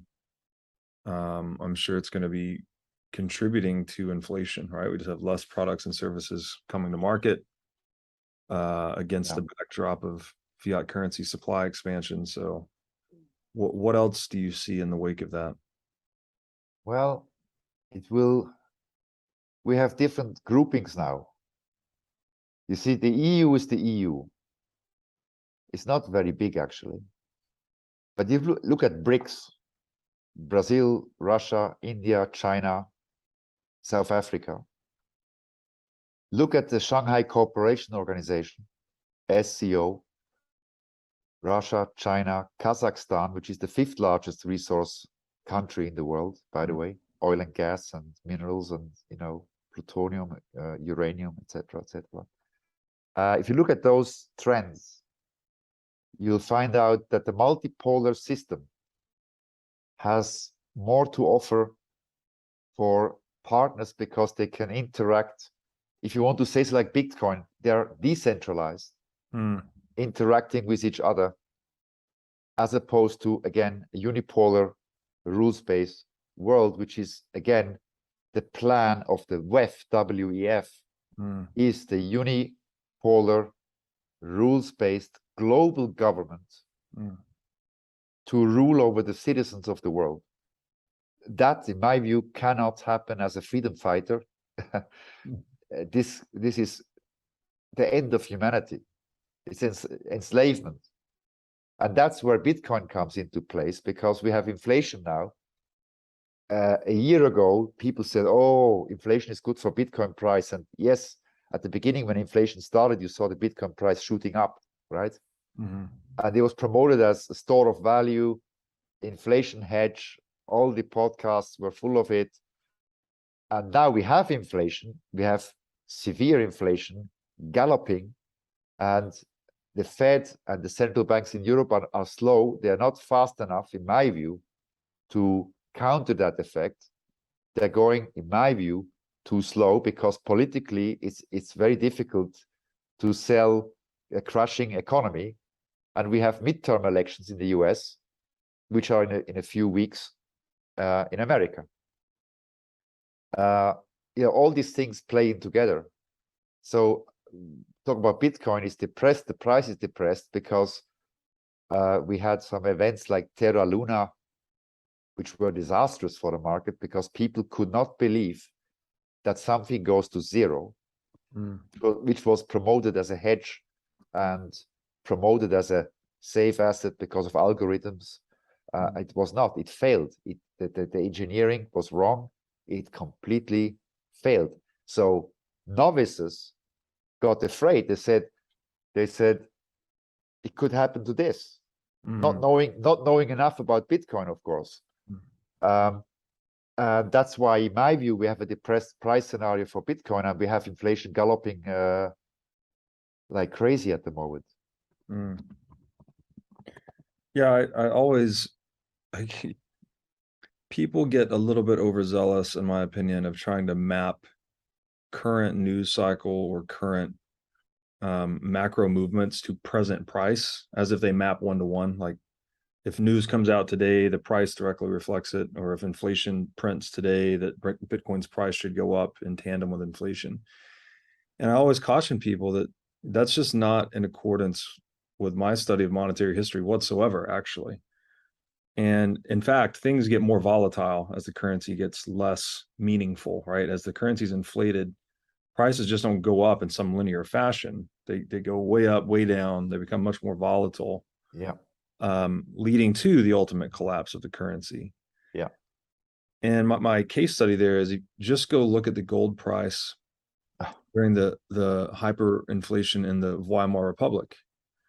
right? The price would surge and then it would collapse 80-90%, and the cycle would repeat before finally the currency of the Weimar Republic, which I think was the mark, The Reichsmark. That's right, was basically printed into worthlessness. Correct. So Like it's Zimbabwe. it's not a one-for-one linear progression. It's increasing amplitude, increasing volatility before ultimate currency collapse tends to be the pattern. So yeah, Bitcoin obviously just fits right in there as another gold-like asset. I would expect it to be all over the place in the years ahead before finally, as I've said this before, I think when all the dust finally settles, it's the only money, if not the only economic institution left standing. Correct. It's a good thing to talk about gold. The problem with gold is very simple. The mechanics of it are very simple to understand, and you are very proficient in this, even more than I am, I think. But the way I see it is, price of gold goes up, what happens? The gold miners dump more gold on the market. There's still a lot of gold in the ground on this planet. That's the point. Bitcoin is hard or capped 21 million pieces. That's it. And we have 19 million already in circulation. And the mining every 4 years, the halving process makes it deflationary. So these were my objectives. I discovered it by serendipity. People went crazy in 16, 17. All of a sudden, I read about Bitcoin going through the roof. I start to look at charts. They were really nice. Every morning you wake up, you had the nice news. It was higher and higher and higher until then it got corrected in the beginning of 2018 because it went up too fast, in my view. But gold is a great value, don't get me wrong. But to save in gold is a waste of money and time, I believe, completely. Knowing the banking world, I still don't understand why central banks and governments are hoarding gold as opposed to Bitcoin. Because Bitcoin for me, and I'm not a mathematician, but Bitcoin for me is the complete freedom. Beforehand, I was in legacy assets, like most of us, in stocks, in bonds, in some options. What did we have? We had constant headache to read the news, the corporate news. We had constant headache about management risk.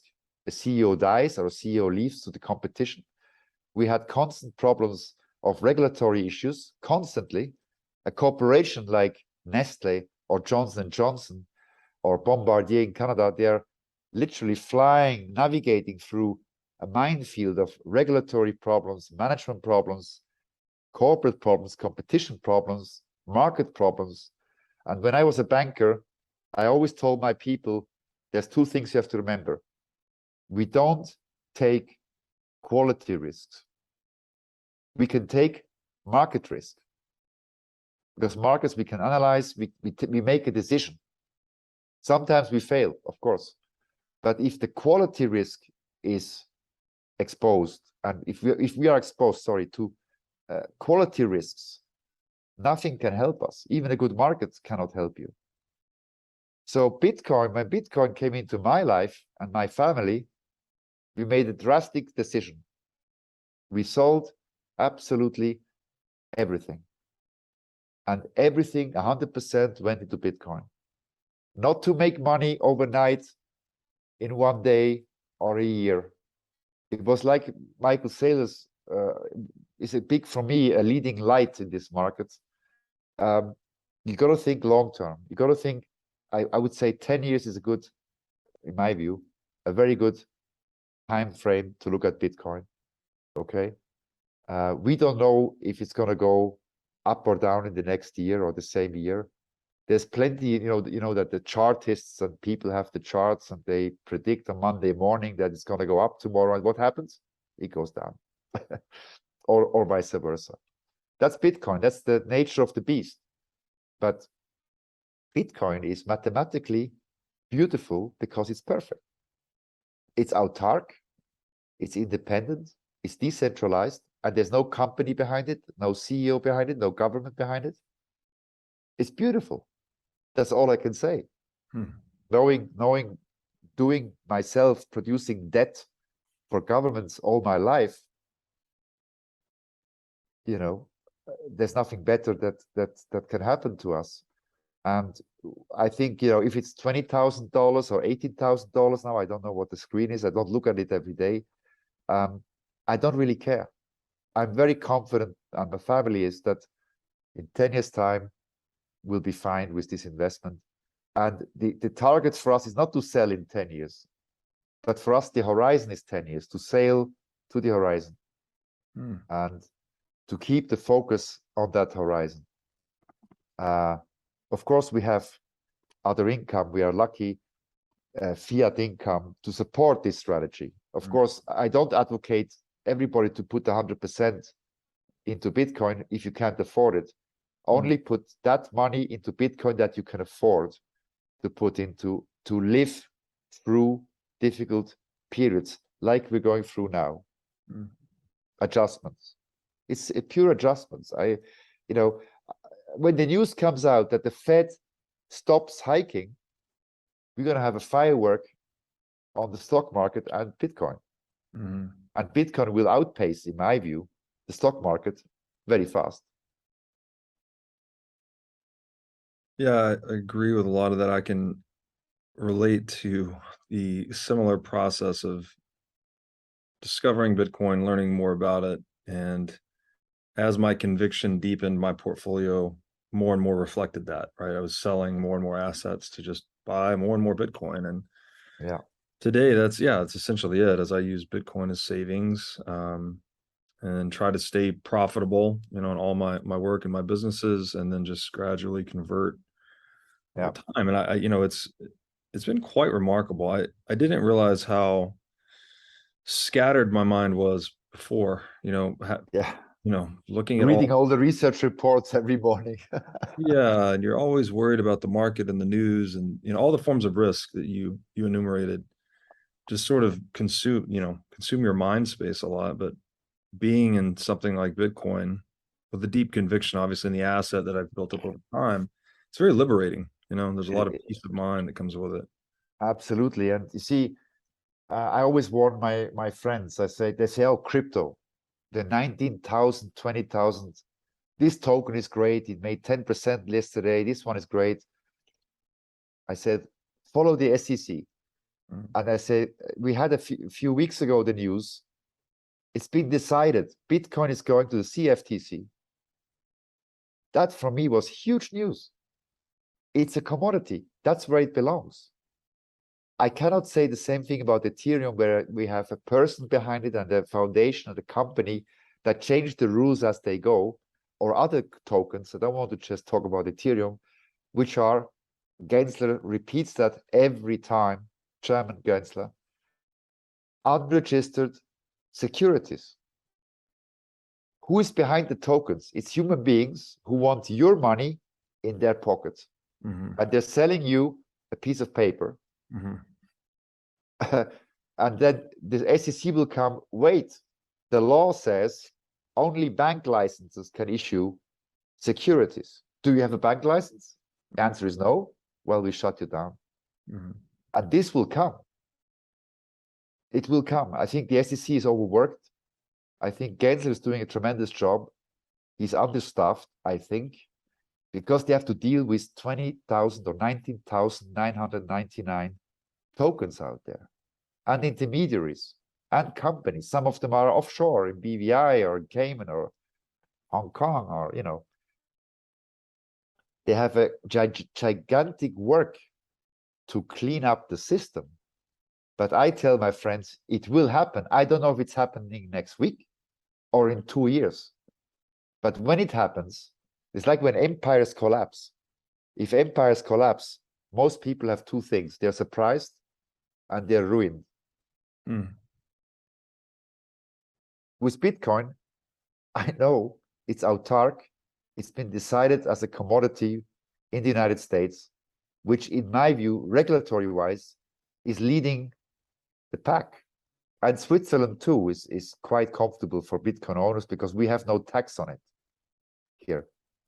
We have zero tax on capital gain or Bitcoin. Well, that's definitely a huge advantage. And yeah, it's a gradually then suddenly effect, just like hyperinflation itself. You know, what's the old quote that there's decades where nothing happens and then weeks where decades happen, something like that. It's Yep. But yeah, the key point for, you know, general audience is just treat it like a savings account, not a checking account, and I think you'll be okay. I think so too. It's a safe bet if you look at it from this perspective. And then people say, oh, it's too dangerous to put all your eggs in one basket. You should diversify your risk. Mhm. Well, if I diversify this, could diversify strategy to back to bonds and stocks and Bitcoin and Ethereum and stuff like that, I miss the purpose of Bitcoin. And you're re-exposing yourself to all those risks that Exactly. you traded Bitcoin to get out of. Exactly. Um, I tell all my friends, now is the time to change the horse. They mhm. say, oh, stuff went down and everything went down equally. Just change the horse and wait. Right. I liked Sailor had a comment about diversification in crypto assets. He said that just means you're selling the winner to buy the losers. Yes. And yeah, it's funny. A lot of people have accused Bitcoin of being a pump and dump scheme. But when you really get into the rabbit hole, right, and you start to understand the nature of money, the history of money, the desired properties of money, I think you come to this realization that Bitcoin simply cannot be a pump and dump scheme because there's no better asset to dump it into. Correct. And So it's a pump scheme. It just goes up. And yeah, precisely. And the Ponzi scheme out there is fiat. right. It's a promise on a piece of paper. We'll pay. This is worth nothing. Bitcoin has proof of work. There's a reason for that. It's like a worker. I pay a worker here in the street here in Lucerne to dig a hole in 10 hours. I want to see the hole. Mm-hmm. And they do the hole. I inspect it. It's done. Well, I pay them. Proof of work. I can see it. It happened. They did the work. Mm-hmm. Proof of stack is inventing bookkeeping again. You know, we go back to the corporate world, which failed, by the way.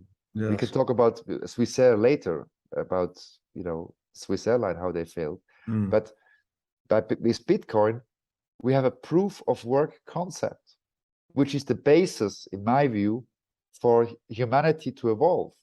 If you work hard, you receive for hard work more. Yes. Then if you don't do the hole, you sit there and you wait the whole day, and the boss comes and says the hole is not done, I'm not paying you. Mm-hmm. It's very simple to understand. I don't have to be a mathematician to understand that.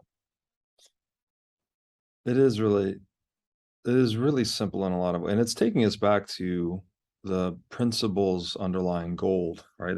That's what gold was. Gold was a proof of work money, and then we built this proof of stake institution on top of it called the central bank. Yeah. And everywhere we have built that proof of stake institution, things have gotten really bad. Yes. So look at the euro now. Look at the euro. Look at the British pound. What happened last week? 22% drawdown. Is that right? Yeah, and we have almost a parity to the dollar. I was working in London in the 90s. It was $2.14, $2.15. Right. That was 1990. So 30 years later, I'm down to 1 point something. Can you imagine how much wealth has been destroyed? Right. People save money 30 years and they wake up now and it's gone down by half. Yeah. Yeah. And there's So something. all the work they did in the past 30 years, sorry to say, was for nothing. Right. I feel bad for those people. really. Yeah, it is bleak, but man, just open a damn history book of money.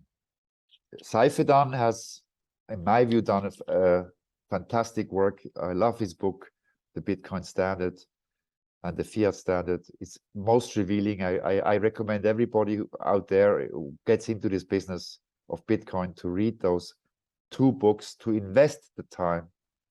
You have to invest. It's another proof of work. You've got to read those books to understand. And if you don't understand it, then ask a friend who understands to coach you and to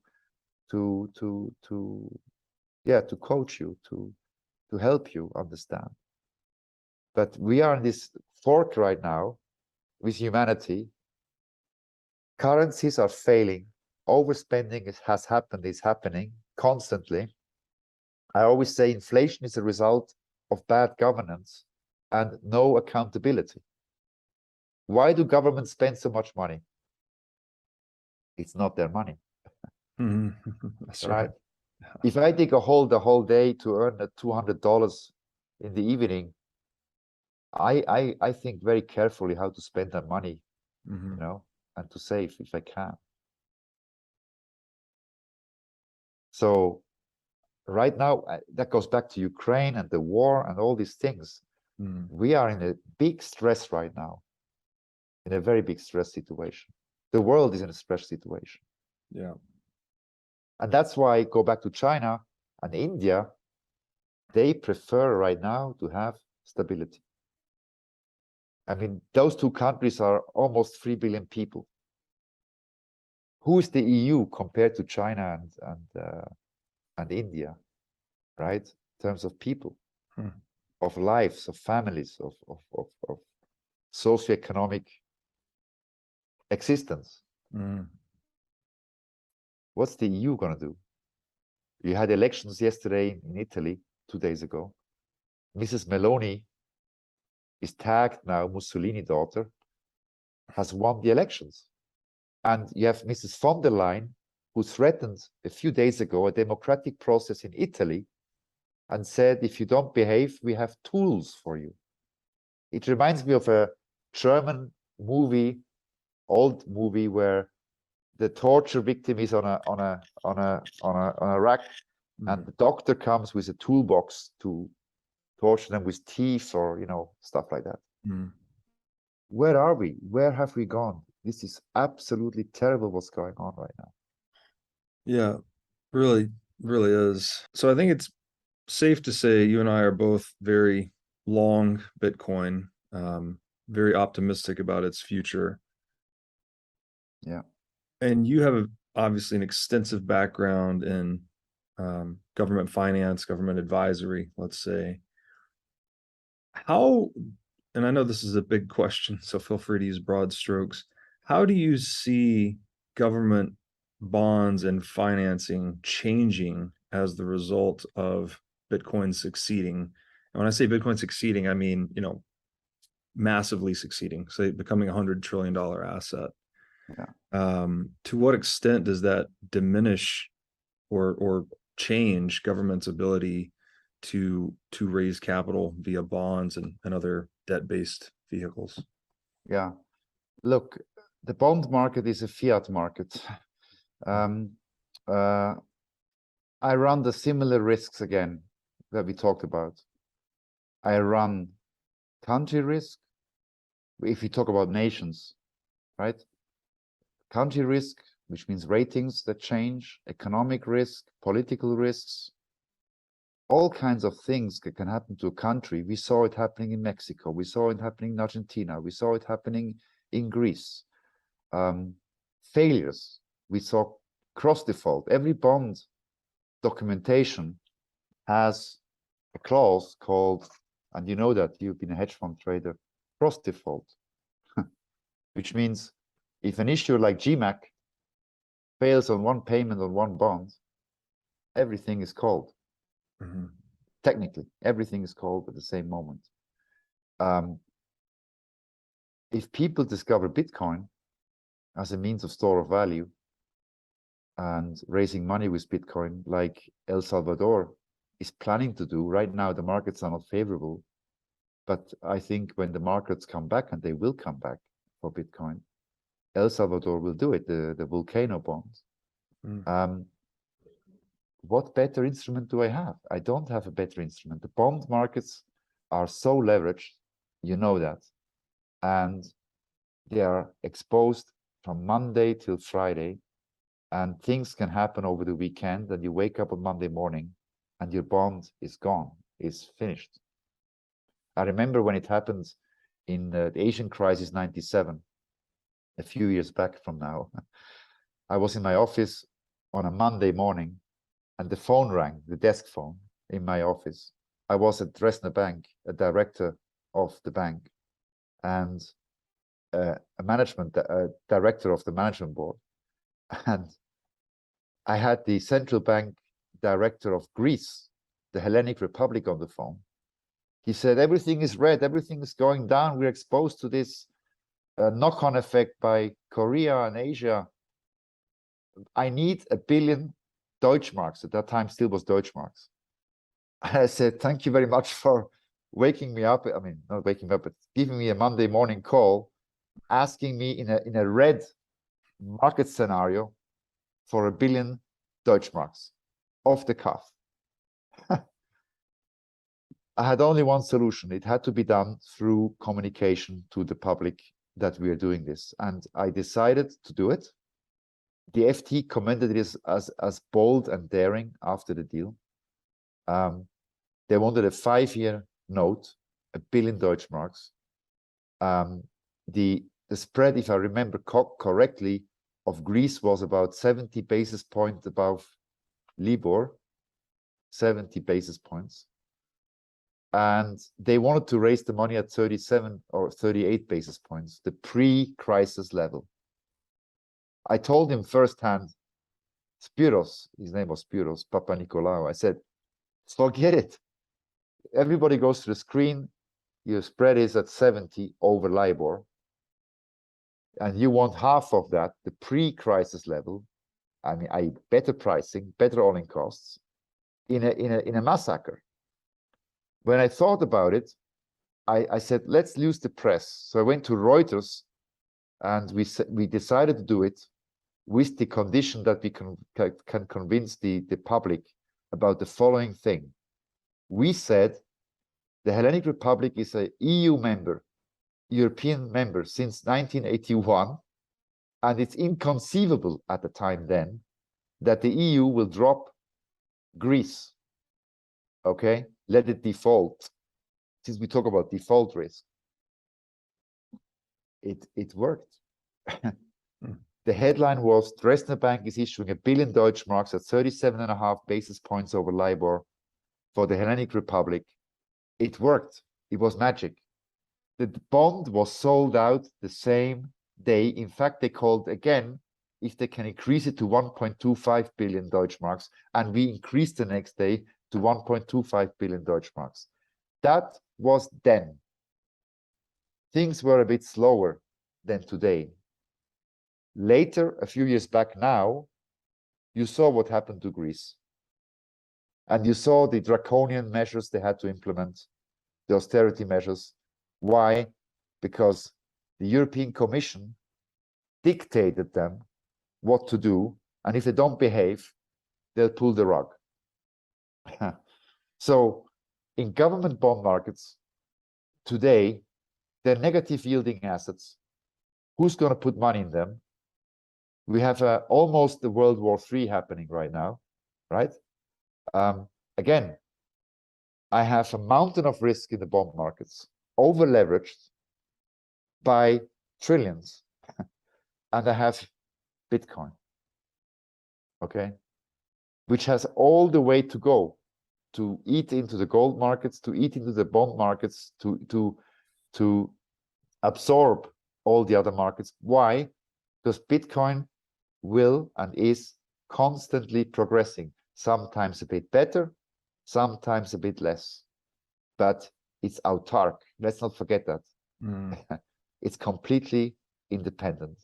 I have no credit risk, sovereign risk, market risk. Well, market risk, yes, If you speculate on Bitcoin, you have market risk. If you trade it, you have market risk. But if you don't, you save it for 10 years, you don't have. You ignore it. It used to be safe to be in the bond markets, right? 20, 30 years ago, you buy a government bond, you're fine, you had your yield, but we're past that process. I think the bond markets are over leveraged. They are totally unsafe, and they're negative yielding assets. Why would you put money in there? I've got inflation on the galloping. I'm not going to do it. But the banks are still pushing it. They're still printing bonds. The governments are printing bonds. I mean, look at the US debt. Where's it now? 30 trillion? That sounds about right. I think it's somewhere Roughly? 130% neighborhood of GDP. GDP Correct. 2020. Correct. So yeah. Correct. Do you think I get a mortgage if I go to the bank tomorrow morning right here and say I want a mortgage? I'm spending 130 of 100? No. Will I give money to a friend? I'll give money. I say, here's $1,000. I don't pay me back. I help you. But will I loan money from my own family to this person or family telling me that they're overspending constantly?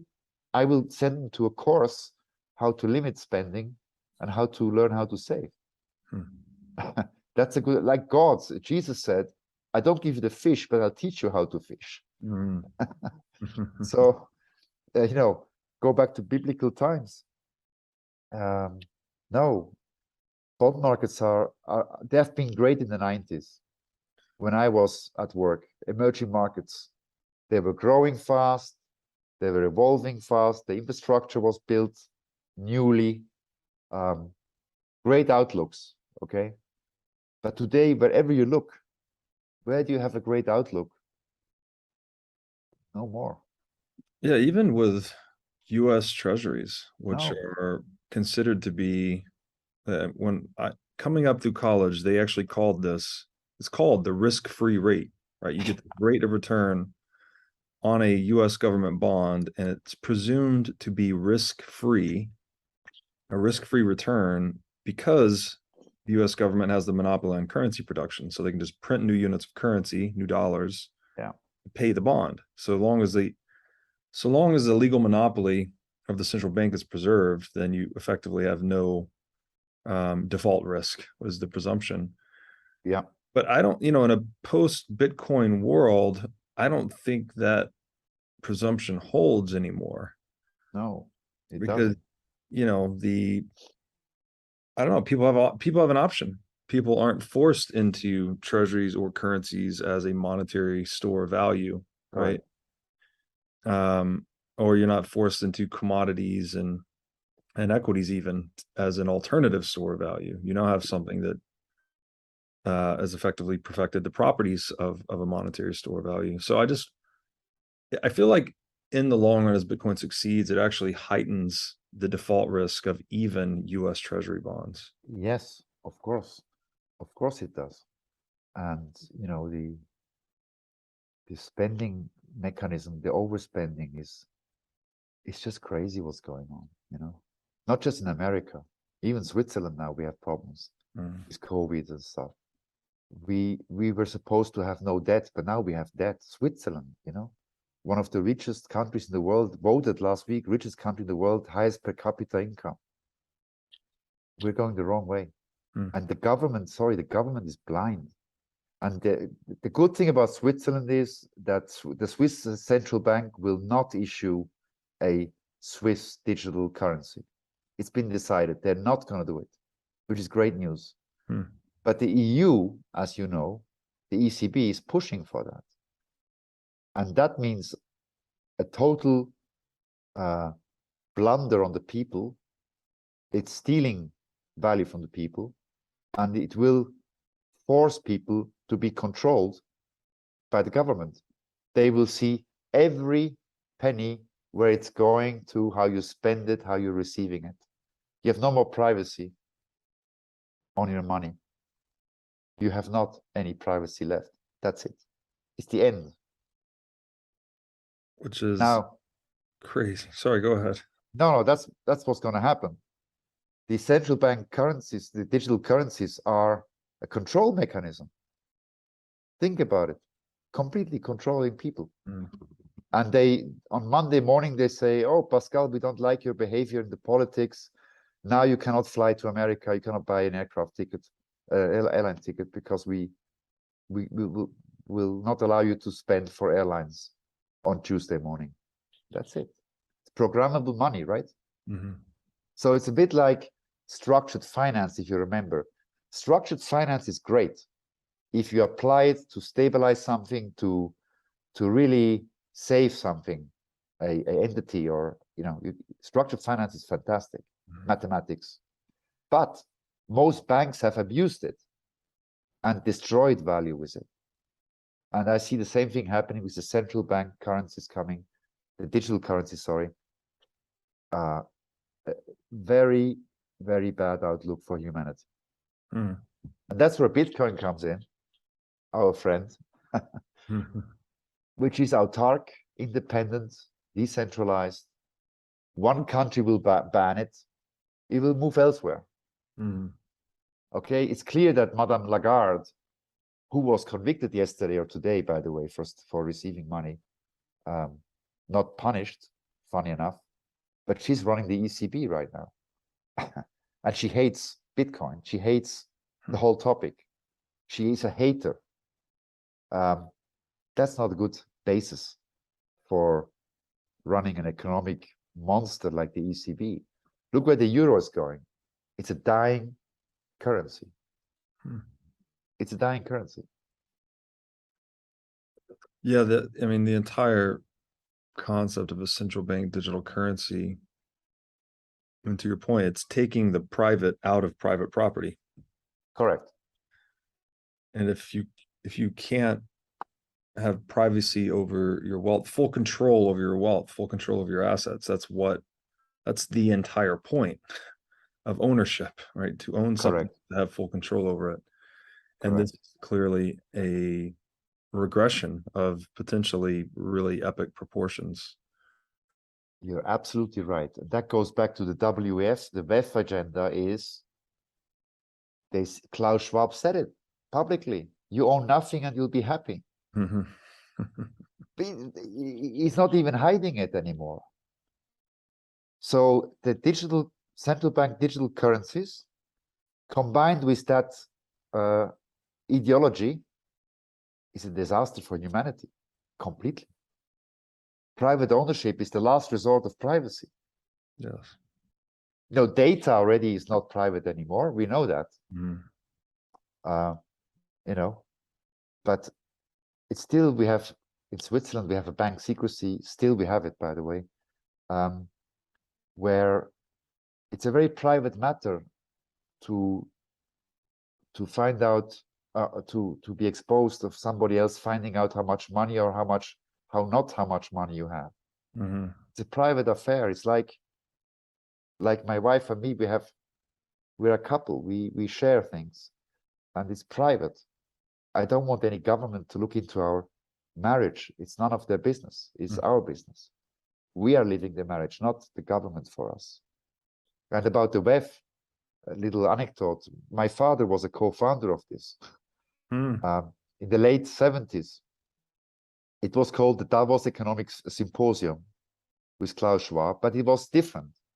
It was really meant to help developing countries. My father was the chairman of the developing nations back then. And the meetings were 40, 50 people in a simple 5-star, but in a simple hotel, no grandiose, pompous things. And they were working in workshops for a week or two. And they brought ministers from Africa, from Asia, a lot of them, Arabs, to talk to each other, how they can help each other. Later, my father had an argument with Klaus Schwab, and he sidestepped and said, look, fly your kite, you want to grow this into the WEF. I don't agree with that. And my father left and wished him good luck. And now we have this monster called WEF, W-E-F, a real monster, where politicians are part of it, the elitists are part of it, and they're trying to establish mechanisms how to control the people.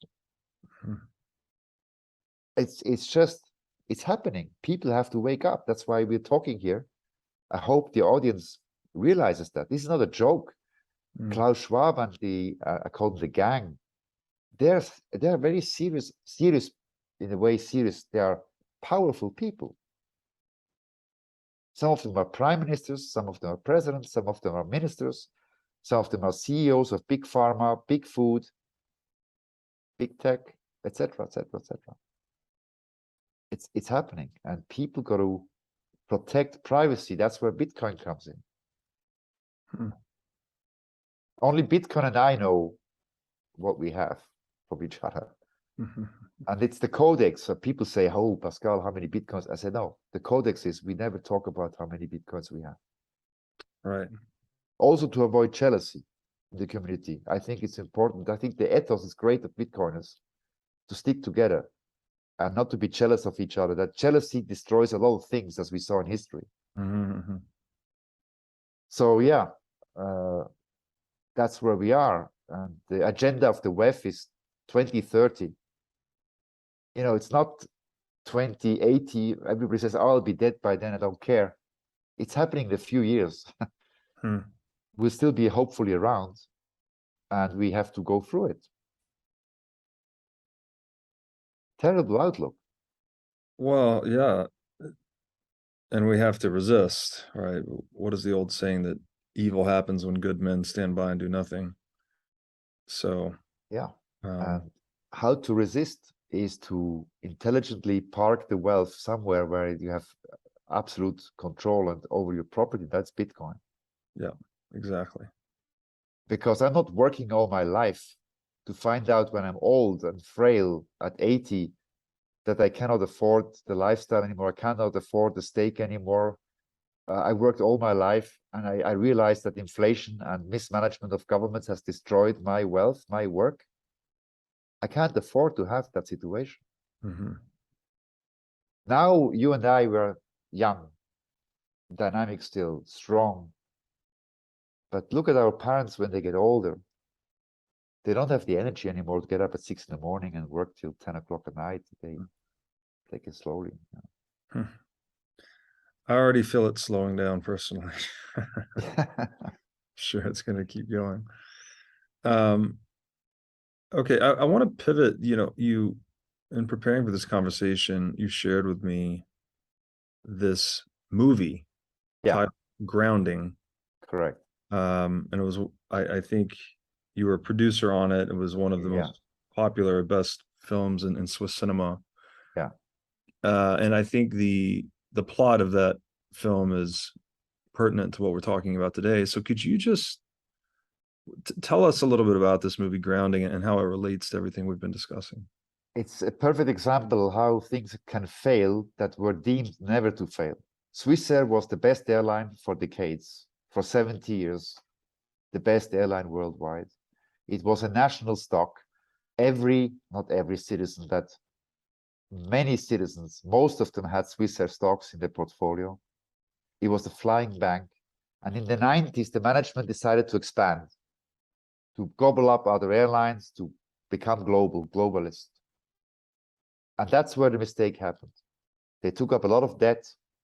They bought weak airlines, tried to integrate them into the fleet. It didn't work, right? We go back to corporate risk, regulatory risk, operational risks, all these things. It didn't work. They couldn't control the monster anymore. That's the short story of a long story. And the debt mountain grew to a level where the plane literally was too heavy and couldn't fly anymore. And we had the banks controlling the accounts, two banks, the biggest ones, UBS and Credit Suisse, were the house banks of the airline. And we had a government which was supposed to secure airline traffic in the country by the constitution. Article 48 of the air transport law, which says in times of crisis, the government must step in to ensure operational integrity of the national airline. But everything went sour. We had 9/11. Groundings happened worldwide. Airspace, as you know, remember, was closed.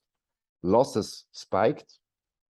And The airlines suffered a great deal. Swissair went to the government and said, please give us a supporting loan or a guarantee for 300 million. We need that. No, today 300 million sounds like nothing. But at that time, it was a lot of money, Swiss francs. And the government said, no, we don't give you that money. UBS was a key player in the disaster of the demise of Swissair. And they engineered the grounding, which means the airline was so weak. You had such a great brand, assets like Gate Gourmet was the global catering company of Swissair. The catering company alone was worth $6 billion. Again, at that time, a lot of money. Swissair Technics, the maintenance arm, the best in the world, global company, part of the Swissair group, was worth at least $10 billion. But when the bank sniffed the opportunity and said, wait a minute, we will weaken the airline, we'll force her to the ground literally, make her collapse, we take the asset, reverse it into another airline, relaunch the asset, and take all the benefits. And that's what happened.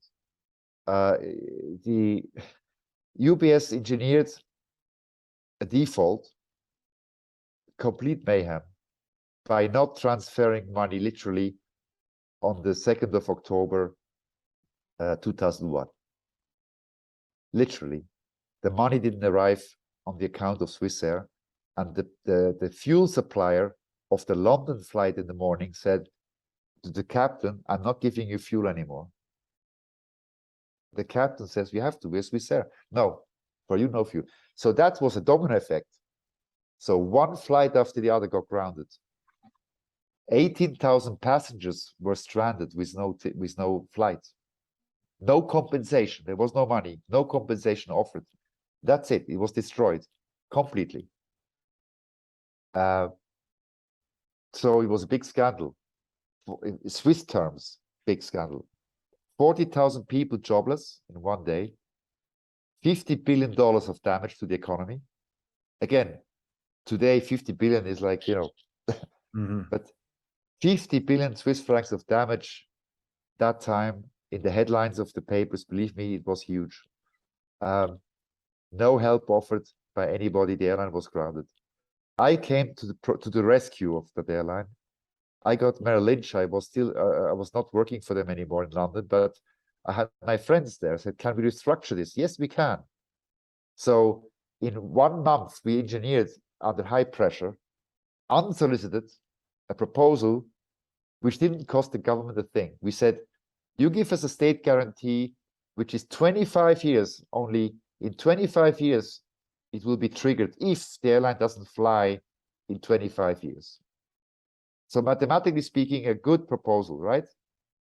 The second thing was, we'll give you $12 billion now to restructure and refinance, to fly again, because Swissair was profitable. She cost in the morning 17 million Swiss francs to fly and brought home $21 million in the evening. So we had a free cash flow of 3 to 4 million Swiss francs a day. With that kind of cash flow, you can work. The bank didn't want it to happen. The government didn't want it to happen. Merrill Lynch, we got ignored. And the proposal was binned. And then the thing collapsed completely and it was finished, gone. The shock in the economy and the shock in the public was huge. So that was 2001. In 2004, I learned that the big producer was thinking of making a movie about this scandal.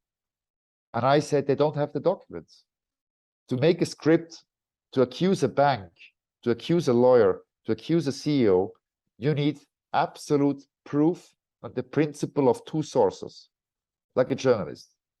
Because if in the script, in the movie on screen, there's one mistake, they will shut down the movie. You go to court and you'll be sued and you'll be ruined. So we had to write a script that holds the water. And I got the documents. That's why I became producer.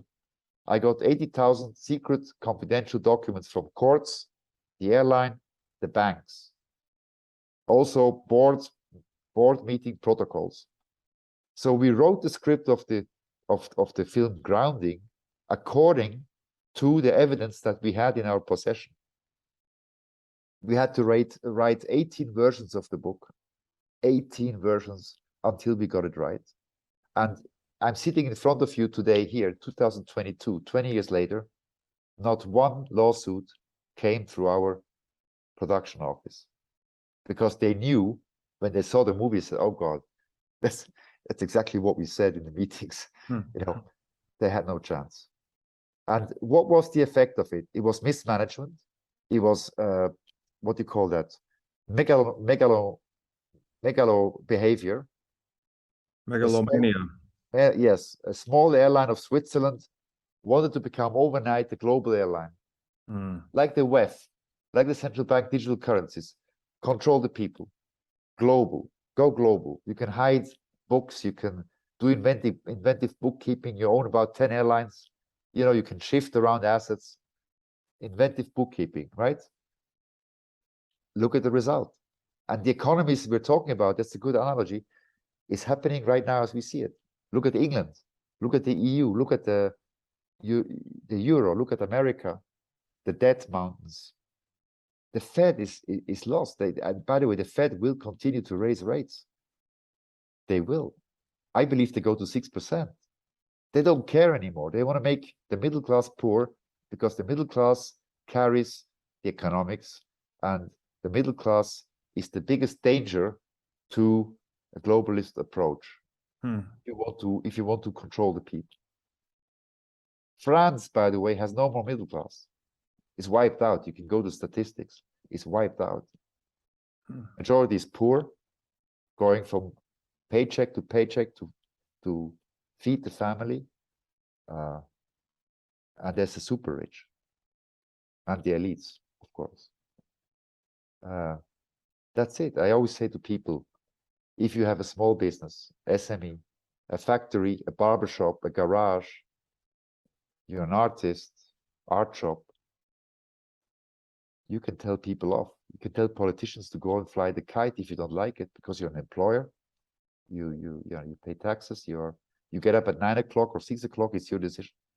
But if you work for Johnson & Johnson, Merrill Lynch, or whatever big company, conglomerate out there, you do not stick out your head. You do the 9-to-5 job. You don't say anything about politics, about corporate politics. You just don't want to stick out your head. If you stick out your head, the risk is very high you replace the Monday morning. Like that. Poof. Expandable. So go back to central bank digital money and the WEF. That's what their agenda is. And the ESG, and then this woke movement, everything is coming together. It's scary. It really is scary. And we talked about much scarier things at the beginning about the war. Just to remind people, the Cuba crisis looks like a children's game compared to what's going on right now in Europe, right now. But on the economic front, what we discuss now, macro, to go back to Bitcoin, Bitcoin is the savior. It is the ultimate definition of property. It's the ultimate. I have it on my, if I want to, I have it on this phone. Could be a $50 phone is enough. Yes, why do you say that? Why do you say that the Cuban Missile Crisis was like child's play compared to what we're seeing now? What is it? Because I don't think people are taking it that seriously yet. Yes, exactly. The Cuban Missile Crisis had one benefit over today. They were operating back channels. The Americans had back channels and the Soviets had back channels to talk. I always tell people, the biggest danger is if you stop talking to each other. Even big enemies, they must talk to each other, shake hands, talk, sit down, talk. Even if they have an argument, doesn't matter, talk. If you are incommunicado, like today, 2 nuclear superpowers don't talk to each other anymore, then we have, what do we have? Misunderstandings. A misunderstanding can have a chain reaction of a nuclear war right now. And it's, by God, the worst arsenals that we have to think of are in existence today to seriously damage our planet, wipe out humanity on a big scale. They don't talk to each other. That's the problem. So one person is cornered, as you know, we discussed that. Mr. Putin is, and the Russians are, they feel cornered more and more. And you have the West unhinging laws, international law. They said, oh, we don't care. We just go in the one direction now. That's it. It's the end game. Yeah. That's why the Cuban Missile Crisis actually was about Berlin, not about Cuba. It was the Russians, the Soviets, who wanted to have their territory in Eastern Berlin. And the missile crisis also was real. They were shipping missiles to Cuba. That is true. But it was not just Kennedy who said, if you cross that Rubicon, we will, nuclearize you. It was about Berlin. There were back channel discussions happening at the same time. Today, we don't have that. There's no communication. And that makes it more dangerous, just the lack of dialogue. Absolutely. Makes sense. That's the scary bit of today. In 2022, we are, and again, the arsenal is so much more, I'm sorry to say this, it's much more efficient. The Russian missile will take 1 minute 43 seconds to hit London. It's unthinkable. It's extremely concerning. Yeah. It's these nuclear weapons are so dangerous in geopolitical game. Yeah. Because if it only takes one play of that card, to put the entire game at risk, right? Like the whole, you could set off a chain reaction. Take a house of cards. You take one card out, the whole thing collapses. Right. And think about this. I always tell this to people. Imagine the world.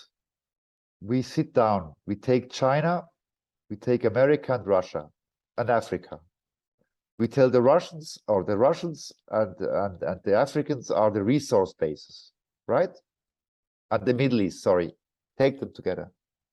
Resource based. The Asians, Chinese and the Asian countries are the factory of the world. They produce, they're happy doing that, creates jobs. And the financialization is done by the Anglo-Saxons in the West and Europe, if you want to say so, to share and to cooperate. We could feed every human being on this planet by doing that. Of course, not with the fiat system only. We need to have a bit more of this ingredient. But think about that. There could be global peace. I was in a lunch in London in '98. We had a lunch. I was invited to Westminster Parliament, the House of Lords, by Lord Johnson. He was in charge of the eastward expansion of the NATO. And our guest was Peter Schuster, at that time the mayor of Kosice, the second largest city of Slovakia, small country next to Czech Republic. And he was a hopeful. He was running for presidency in '99. So it was a prelude, and we wanted to, I was as a banker called in to discuss a few things on the economy, to brief him what could be done and not. And at the dessert, Lord Johnson said, oh, Mr. Schuster, Peter, when you become president, like this, he said, we want you to become NATO member. And I said, that was not on the agenda. That was not on the agenda of today's lunch. And then Peter Schuster, his daughter was there too, and a translator asked the question, said, what do we have to do to become NATO members? Oh, it's very simple. We send you a fax. You fill it out with your hardware. And then we send you another fax. You fill out the hardware that we recommend, NATO hardware, that you must possess to become compliant with us. And then Schuster said, yeah. And I interjected. I said, wait a minute. Why don't we send a fax to Moscow at the same time? What is NATO for? It's there to fight Russia, right? It was very uncomfortable, but what I said was very disturbing for the host. There was a big silence in the room, and I was never invited back by this person for a lunch or dinner or anything, because I suggested that we should make peace and stop this escalation and armament race, that we can work together. That was not very well welcomed, this comment. It was a disaster for me. Why is that? Why the resistance to to setting aside differences and working together towards peace? What is it the profitability of warfare that some of these parties? The military industrial complex is a big driver in this. I believe the White House is hugely financed through these kind of operations. Don't forget, Russia also has a military industrial complex, also benefiting from it, I'm sure. Let's be honest about it, both sides. Germany has pledged to spend 100 billion euros to build a new army. I wonder what Germany wants to achieve. But Germany, we had them before in history, 8 years ago, with this kind of fantasy. But arms race is profitable, and yeah, it is the big margin.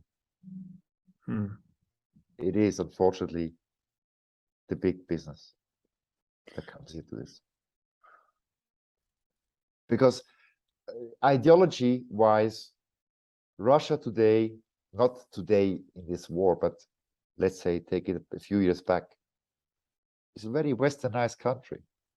You have common law, you have all kinds of Western elements of society, entertainment, work philosophy, etc., like in the West. Russia is a European country in a sense, up to the Urals. It's European culture.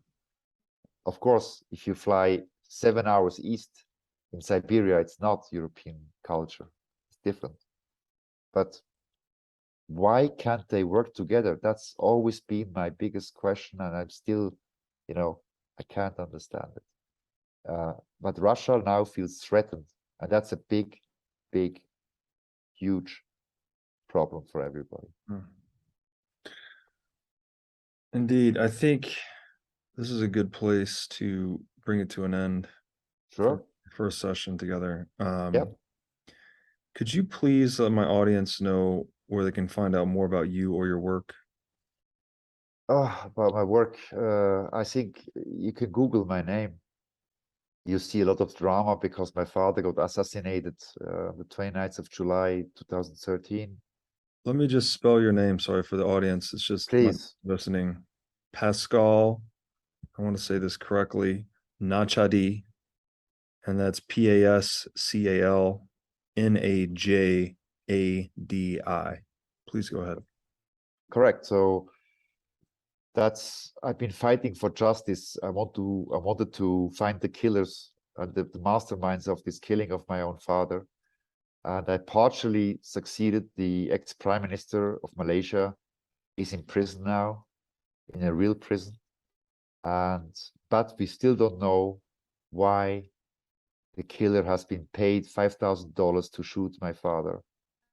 I'm still working on it, fighting for justice, fighting for peace. Justice means peace. But justice is not self-justice. I don't go out and have this person killed. In fact, I personally don't even want the shooter to die through a death sentence. That's not my philosophy. Revenge is a very dangerous emotion. You make a lot of mistakes if you are in a revenge mode. We have a law and we have prisons for that. And if it's life imprisonment, fine. And yeah, justice and peace are very close together.